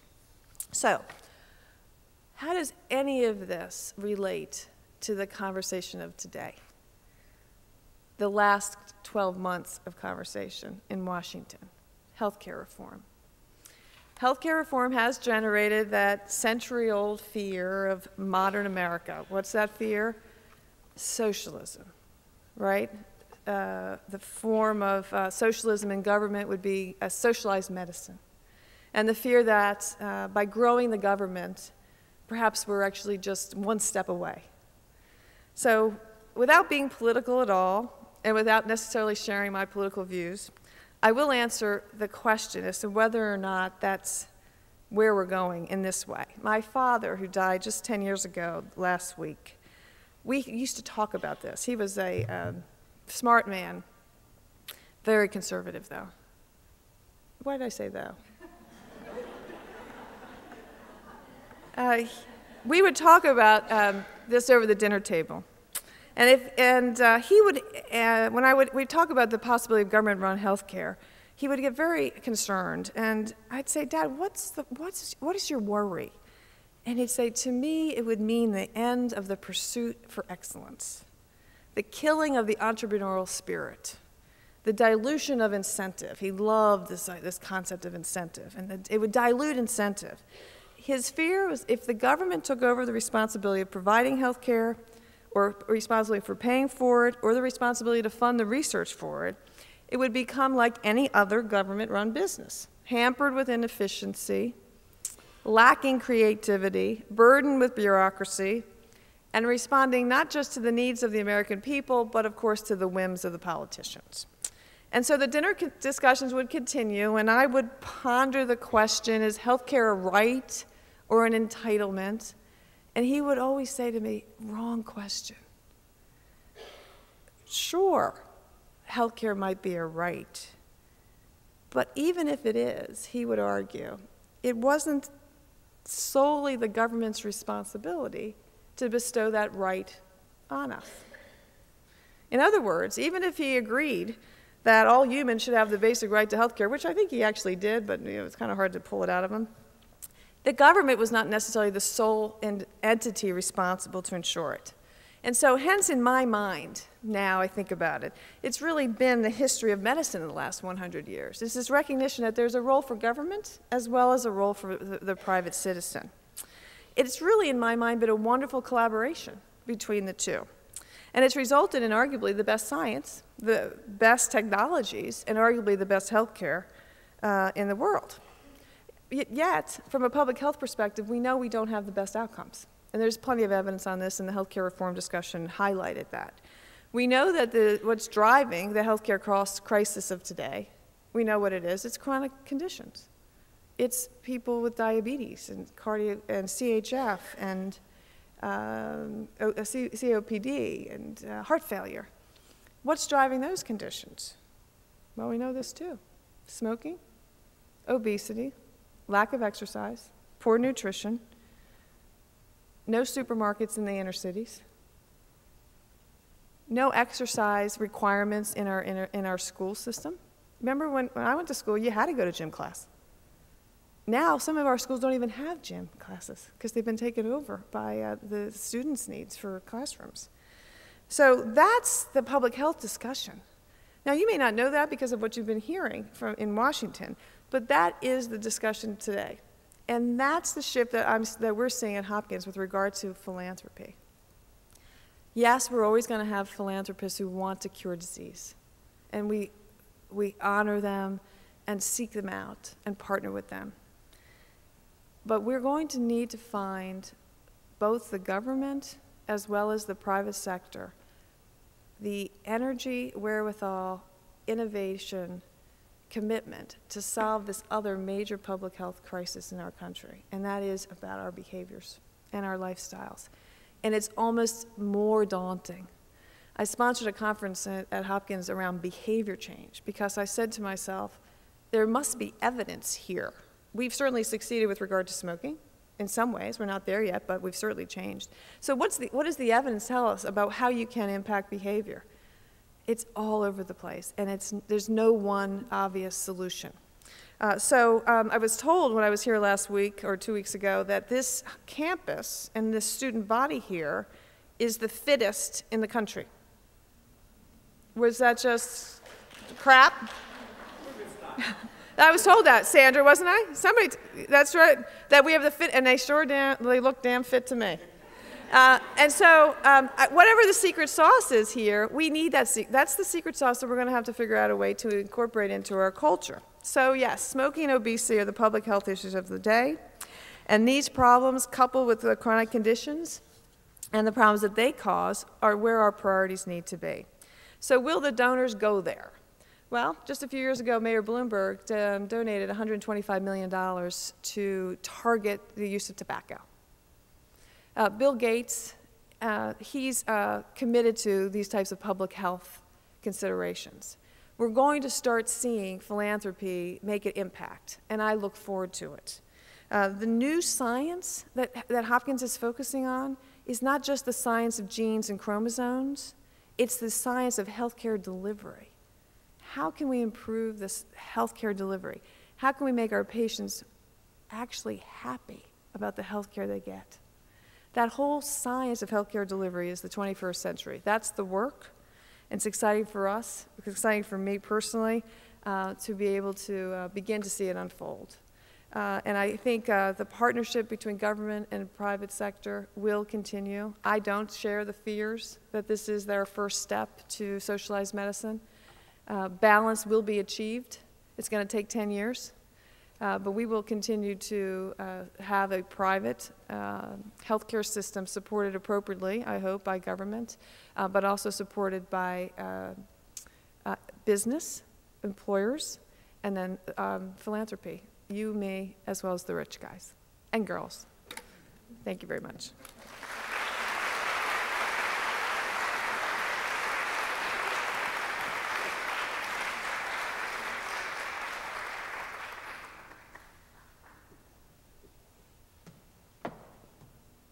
I'm going to do this one without the box.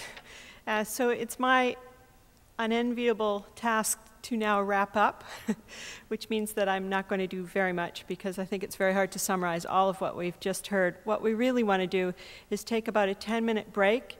I'd like you to spend some time thinking about what you'd like to ask our panelists, and we'll come back in 10 minutes, and please no more than that so that we can actually move to a more sort of interactive setting. There will be microphones supplied, and you can come forward and, as I say, ask whatever you'd like to. I think we've had 3 fabulous talks that really bring together a number of themes: leadership, women, philanthropy, and the common good. And so let's come back in 10 minutes and talk about this some more. Thanks very much. We're going to return to the program. So nice.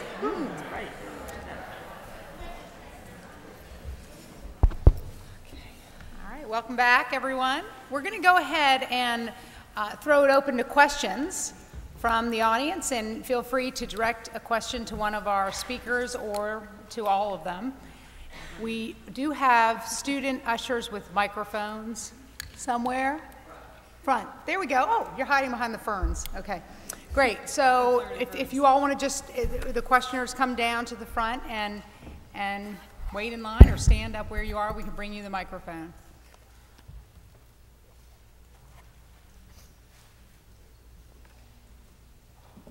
Thank you. Thank you. Thank you all for being here today. It's awesome, the vision that you have, the commitment and passion that you have to build that bridge of change from private money to the build of the common good, from private money to people who can use it to change their lives. I particularly was happy to know about the Posse program, because in it you are as you said, changing the paradigm about how not only people learn, but how they get access and how they get seen and how they can also see the world. And in the program in Haiti, it's also spectacular to be able to connect women with money and how money flows and so forth. Admittedly, I came in during your presentation about the Haiti program, but I wonder, in the program, as with the Posse program, where there's a change in paradigm, in the Haiti program, it seemed that within the construct of the poverty that exists, you then offer people some movement inside that situation rather than looking at ways to change the situation, given the history of Haiti and beginning with people who were very much self-actualizing, and then that changed with colonization and so forth and so on. So I'm wondering, in your program, do you offer opportunities to change the paradigm about how people have come to be the way they are in Haiti, or do you just work within the existing structure to give latitude for people? There's much to be done in Haiti, and you know, one of the shifts I made was when I worked for the Washington office on Haiti. That was all about changing the policies that caused poverty in Haiti, that kept poverty in Haiti going, about U.S. policy in Haiti and supporting dictatorships and supporting corrupt leaders and all the things that have brought Haiti to where it is today. Within Fonkoze, we, you know, we don't work on sort of policy issues, but we do work on, as Father Joseph, you know, we say that we're the alternative bank for the organized poor. When that's a very intentional word, organized. We are working with those groups of organized people that are motivated enough, that were organized enough to change the paradigm in Haiti and to bring democracy to their country. And those are the groups that we specifically wanted to work with. So we do want to work with groups who are organized to make change, not only in their own lives, but in their own countries. I do wish Washington office on Haiti is not around anymore. I do think that, you know, there's many things that need to change in Haiti. Every sector right now is wiped out and needs to be rebuilt. Microfinance and what I'm doing and organizing women in the countryside and empowering them to change their lives is only one piece of a puzzle of what needs to happen in Haiti. You know, the private sector needs assistance, the government needs capacity building, the roads need rebuilding, everything needs to happen. And U.S. policy and foreign policy towards Haiti needs to change. And we all need to work on debt forgiveness for Haiti and on not, you know, into supporting their democracy. Their democracy is very new. It's not that old. People are always saying to me, can't Haitians get their act together? Why is this so violent there? Why can't they quit having coups? You know, and I say 100 years after our democracy, we were killing each other. The democracy is very young in Haiti. So there's so many things that need to happen, and I agree. I agree that we need to address the core, the root causes of what's causing the poverty in the first place. And so I'm not sure if Fonkoze can do that on its own, but we certainly try to build leadership within our clients, within our networks, to empower women to make those changes in their own lives. But I do think, you know, here in the United States, there's plenty of things that we can do to make sure that our government's doing the right things when it comes to Haiti. I'm not a Haitian. I can't tell the Haitian government how to behave or how to act. But I'm an American citizen, and I can certainly say, I don't agree with that policy, or can't you do this better?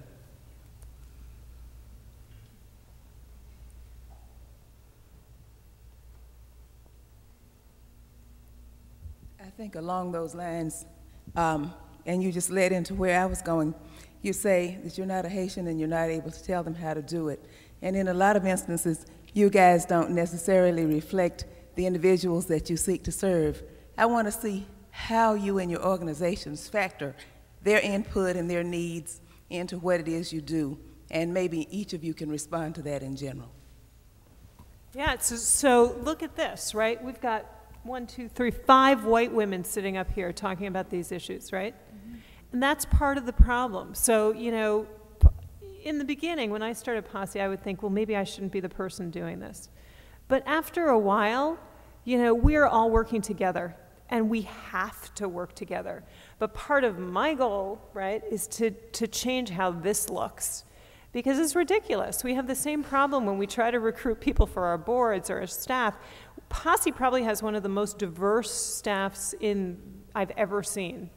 But I'm still leading the organization. So part of the problem is trying to get people to understand that we all have to work together to change how we look up here. I couldn't agree more. I don't know if that's what you're getting at, but that's how I took it. True, yeah, you make a very good point. I do want to say that Fonkoze USA, the organization that I represent, is a pretty small organization, and we're U.S. citizens working in partnership with a Haitian institution, which is Fonkoze. Now, I talked a lot about Ann Hastings, who's another white woman from Virginia, who is leading Fonkoze in Haiti, but she's, you know, Ann and I and maybe 2 other people are non-Haitian, and the other 730 employees are Haitian. Ann was very concerned for many, many years that there's a huge brain drain in Haiti. So it was our upper management people were all expats, and it was making her crazy. This is a Haitian institution, and we've got Haitian tellers and Haitian credit agents and Haitian clients, but our top management team are all coming from the States because we have this brain drain in Haiti. And that dynamic has really changed, and we've had to work really hard, but that dynamic has really changed in the last 2 or 3 years to the point where now our entire top leadership team, with the exception of Ann, are Haitians or Haitian Americans. There's a trend toward young professional Haitian Americans returning to Haiti to take professional jobs, and that's a fabulous trend. Now, how do we listen to the voices of our clients, who are the most important people we're trying to serve, is that we have a system where we have regional assemblies where our clients elect representatives to regional assemblies all over the country. Those regional assemblies elect delegates to the National Assembly, and there's a National Assembly in Port-au-Prince every July. If you ever want to come and witness it, it is one heck of a party of some very strong women who basically make all the votes on all the major decisions of Fonkoze. They elect the board of directors. They determine what the interest rate's going to be. They yell and scream and sing and carry on and let, you know, their voices are definitely heard. So that is the process in which we're able to listen to the most important people in this process, our clients. Yeah, the question applied to my work is kind of interesting because the transition that I referenced around trying to make healthcare actually about the individual and not so much about the institution. And then the public health considerations that I also referenced. I think about this very regularly in my office because we are trying to instill wellness, if you will, in our employee population, right? You got to walk the walk, talk the talk. And so we're trying to suggest to our employees that they need to take care of themselves as well as they take care of their patients. And then I have employees in my organization that don't make very much money and are working 2 part-time jobs, have lost their homes to the mortgage crisis, all of this, and they look at me and they say, you know, what are you talking about? Going to the gym in the mornings. This is not my world. So we haven't solved that problem. You know, how are you going to tell an inner city mother who's trying to raise 3 kids on $15,000 a year or $20,000 a year to eat healthier and learn to cook better foods? So all of that whole concept of understanding the people you're serving and talking to them in language that is meaningful to them is work. There's work to be done there.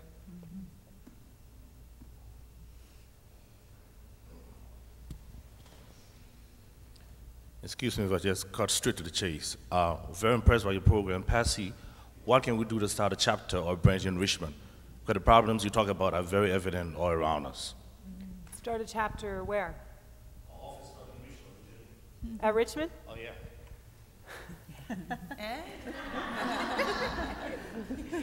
Well, it's interesting because it's a two-part question. One is we'd love to partner with Richmond, right? We'd love to be at this institution, and that's something that might happen eventually someday. That would be great. But Posse, we're limited in scope in a way. We open in major urban centers in the United States. So we're in 7 cities right now. In the next 5 years, we're going to open in 2 or 3 more cities. And we're looking at Houston and Detroit, and we're looking, believe it or not, Las Vegas, at New Orleans, at Indianapolis, at Philly. We're trying to go to the largest public school systems. So that doesn't really work when Newark calls us up, right? Or when Baltimore says we want one too. So we're a little bit limited. But other programs that can do what Posse's doing can start, and we'd be happy to talk to people who want to do that. In other words, we can just take what you're doing and duplicate it here in Richmond, and you can help us to do that. To do it here? Yeah, in yeah, Richmond. we will call us up. Thank you very Yeah. much.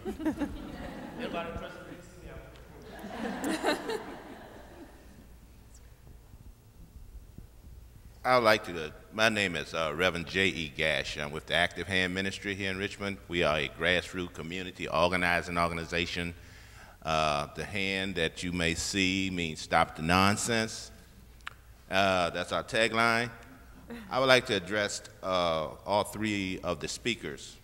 First, Patty, I believe that the inspired inventiveness your father believed would become a cause against people going forward did not take into consideration the effect institutionalized racism had upon those who can and cannot afford health care. For Leigh, I'm on the board of a business run by a Haitian woman, as you say, who gives back to Milo Orphanage. How are you helping the poor in Milo and Koch? And the last one, if you remember what I'm saying, Deborah, how do the Posse how do they deal with the problems of cliques on college campuses? Because most Posses, they feel like they are somebody special, like gangs. And I'm sure that would form some type of cliques, and so I would like to just know those. Thank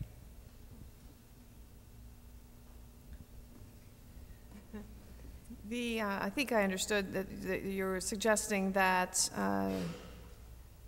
access to health care is still limited by the fact that there is still racism, institutionalized racism in our system. And there can be no doubt about that. The health disparities issue is a huge one in this country, and all the evidence proves the point that if you're an African American, you are more likely to get worse health care. And that issue, frankly, has had very insufficient attention. And so as you think through how the healthcare system has developed over the last 100 years, it has developed at a physical, institutional level, right? We're building hospitals, we're building programs, but they're not at this point specifically designed to address population's needs. And that shift of healthcare delivery being built to make money, those systems being built to make money versus being built to address the needs of a population really is the shift that has to happen over the next 20 years. This movement from, or this bridge, if you will, between healthcare delivery and population health. And then when you have a shift in focus, where you're actually focused on what are the needs of the population, and in African-American population, for example, they have very different healthcare needs driven by very different environmental considerations, et cetera, but also other issues that require arguably a different focus and value and want to really kind of focus their dollars to that. President Obama and the healthcare reform legislation includes the opportunity to address healthcare disparities. And the School of Medicine at Hopkins has a significant amount of research dollars focused on programs to do that. But the point is an excellent one, that it's not top of mind, and it's just discussed in the academic world, but it's not part of the business community conversation around how we can improve health care for the minority population. I have a short answer. You can tell your colleague that we have a vibrant branch office in OCAP, Cape Haitian, and we just opened a branch in Milo just over a year ago. So all of the programs that I described, all of the lending programs, social programs of Fonkoze are active and alive and well in both of those communities. It's a popular question. You know, if you send a posse to a college, don't they walk around as a group, right? And then they're just isolated from everybody else in the larger student body. But in fact, the opposite happens. There's 10 kids in every posse. They become first-year students, and there's 10 second-year students, and 10 third-year students, and fourth-year. You've got 40 posse scholars on a campus. And remember how diverse this group is, and that they were chosen for leadership. We had 12,000 nominations this year for the, between 400 and 500 slots. So the kids that we're picking, oh my God, it's harder to bring them together than anything else. And so they're running for office and they're writing for the school newspaper and they're starting, I think 70% of them start an organization on campus or become president of an existing organization. So in fact, they're the opposite of cliques, and I'll tell a quick story. There's a sorority on one of our campuses, all white sorority. And one of the posse scholars joins it. And she, on Saturday night, they were having a party, and she sent an email to the 39 other posse scholars. Said, come, bring your friends. Well, what happened at that party was radically different than anything that sorority had ever seen. Because the posse kids weren't thinking about it. They're not thinking actively doing something to bring communities together. But suddenly the athletes were there, and the drama kids were there, and the Asian kids were there, and all the kids that came from all these different groups came together.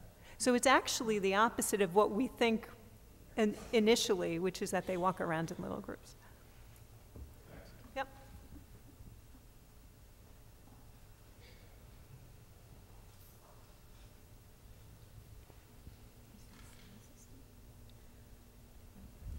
Debbie, this question is for you. And it's twofold. You said that you have an 8-month training program pre-college.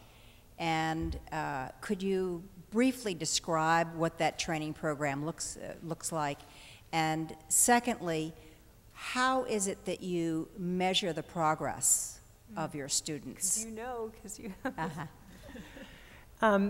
once students are selected to be in a posse, they come once a week after school for their entire senior year. So they're for a 3-hour workshop.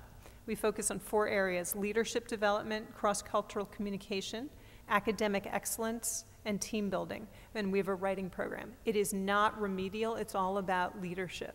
And it's about connecting students to resources on campus. So the student comes to Richmond, say, she understands how to access the existing resources, she doesn't need extra help. And then how do we track our students? Any of you who have ever dealt with building a database, you will know the pain you need to go through to make that happen. But we went through that pain. We now have a virtual database that logs in every one of our scholars, all 3,129 of them. And we update their information every semester. So there's not a single student that we don't have a record for. And it's wonderful because once they graduate, we can follow them all the way through. We have Twitter account, and we have Facebook, and we have our own system and our new website. So that allows us to keep track of them, and we have every kind of data you could imagine. It's great. Yeah.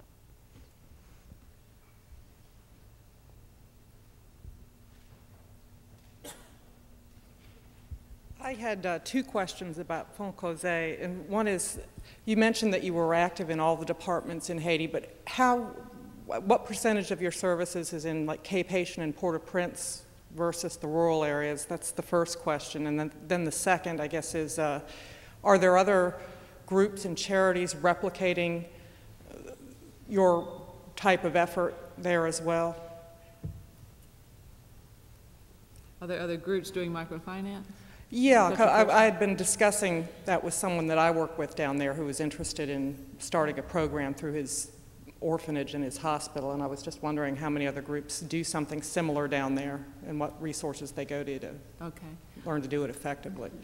To answer your first question, Fonkoze's mission is that we are reaching out to the rural poor.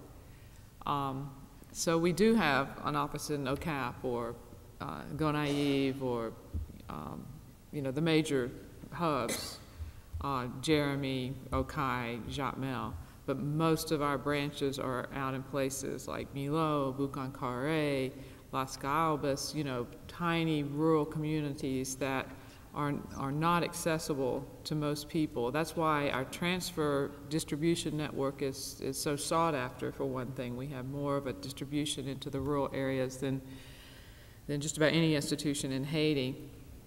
And then we want to continue to reach farther and farther out into those isolated rural areas so that we're reaching more and more of the rural poor. So to answer your first question is, we're a rural institution. We have a headquarters in Port-au-Prince, and we have a Port-au-Prince branch, but we do not do lending out of Port-au-Prince at all. There are lots of organizations that do some sort of micro-lending or microcredit or microfinance in Haiti. And there's a coalition of them, I forget the name of it, that meets regularly so that we're trying to share resources and share experience. But Fonkoze is the only one that is national in scope. So yes, you have Finca, but they work mostly in the north, or you have another one, but they're working mostly in the southwest. So Fonkoze is the one that's truly all over the country, working all over the country. We want to be mindful of the time, so let me suggest that we take one more question, and then Ayers will wrap it up.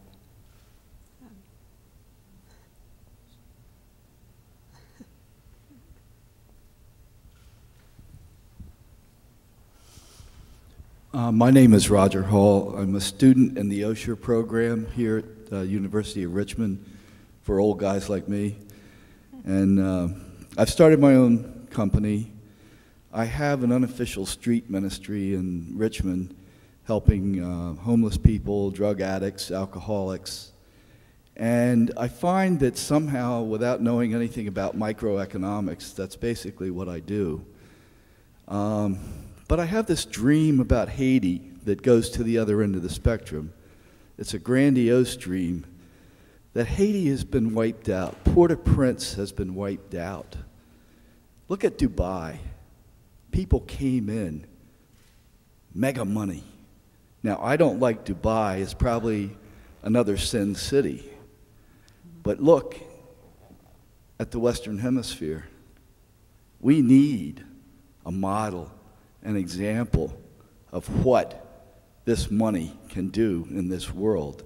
We could transform Port-au-Prince into something wonderful. And the whole country of Haiti, it's a small country. Why couldn't the right people come together in a huge project and show, I don't want to rebuild Haiti. I don't want to rebuild Port-au-Prince, the poorest country in the Western Hemisphere. I don't want to do that. But somebody else has got the money. I mean, I'm out there doing my $5 here, $1 there. But the people, where are the Rockefellers today? Where are the people who could take a project like that and change our world? There, in some horrible, odd way, that goes through my mind too. It's like there's this clean slate. There's this opportunity to, as President Clinton keeps saying, who's the UN Special Envoy to Haiti, build back better.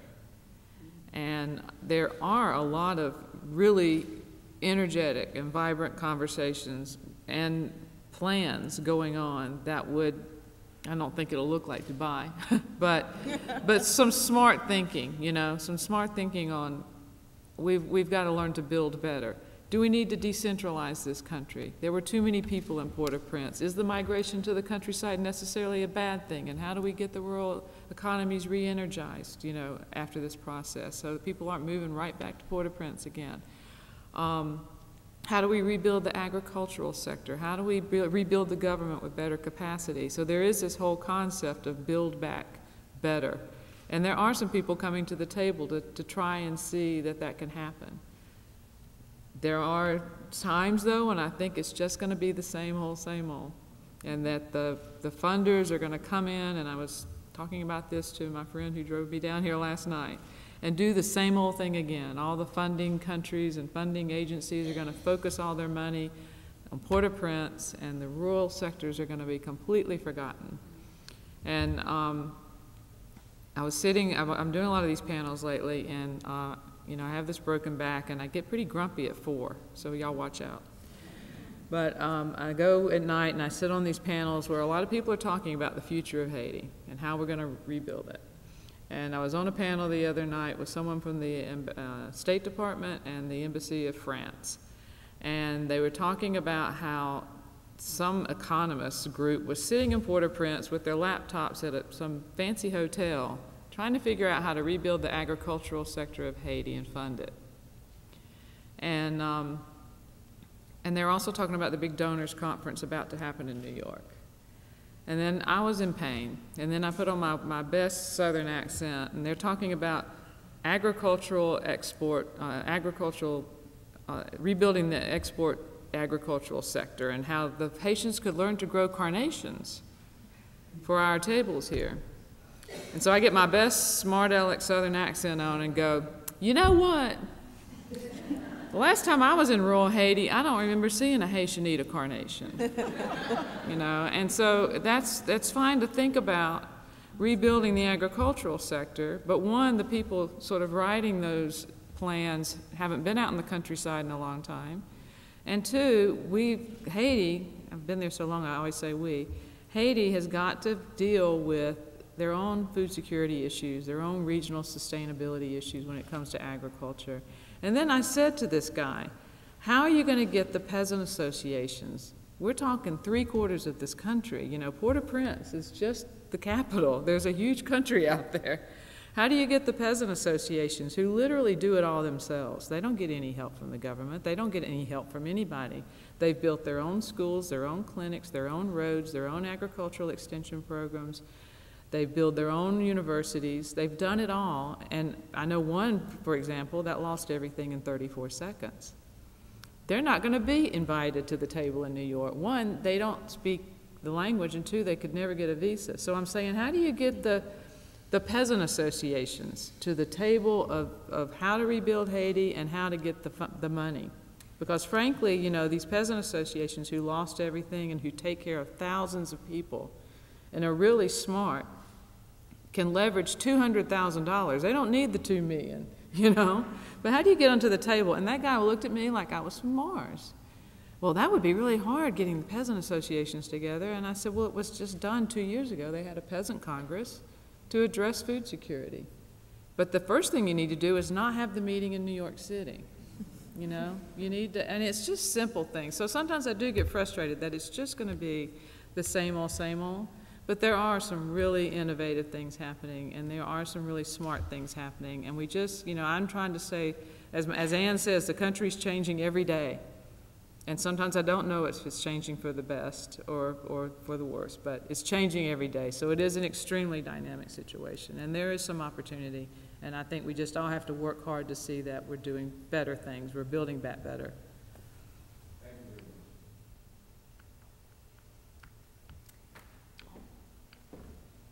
Well, I'd feel worse if I wasn't getting ready to invite everybody to lunch and continue the conversation.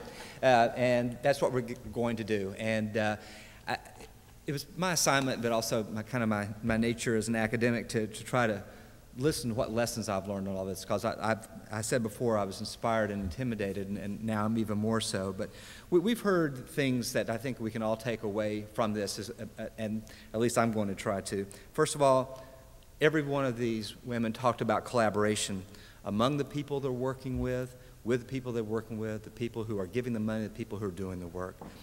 All of them brought clear-eyed analysis to this. This is one reason we have universities that actually teach young people how to think hard and honestly with spreadsheets and everything about all these kinds of things. That, you know, it sometimes seems to me that all our students want to run a nonprofit.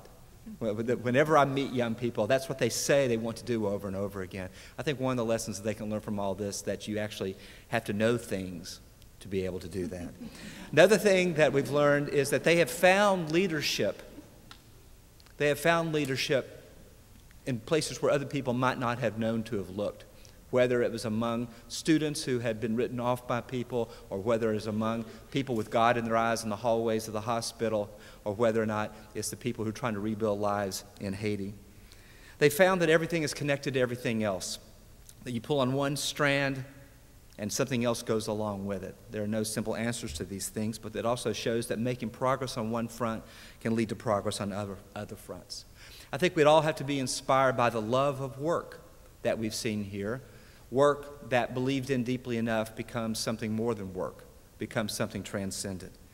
And I think finally the thing that we have to be struck with here is the modesty of all these women who've done remarkable things and yet who are so eager to thank others and credit others for the remarkable things that they are partners in. So I'd like to thank all of you for coming here and being our partners today. I'd like to help you, encourage you to continue the conversation, and I look forward to all of you coming back soon. So let's thank our guests today.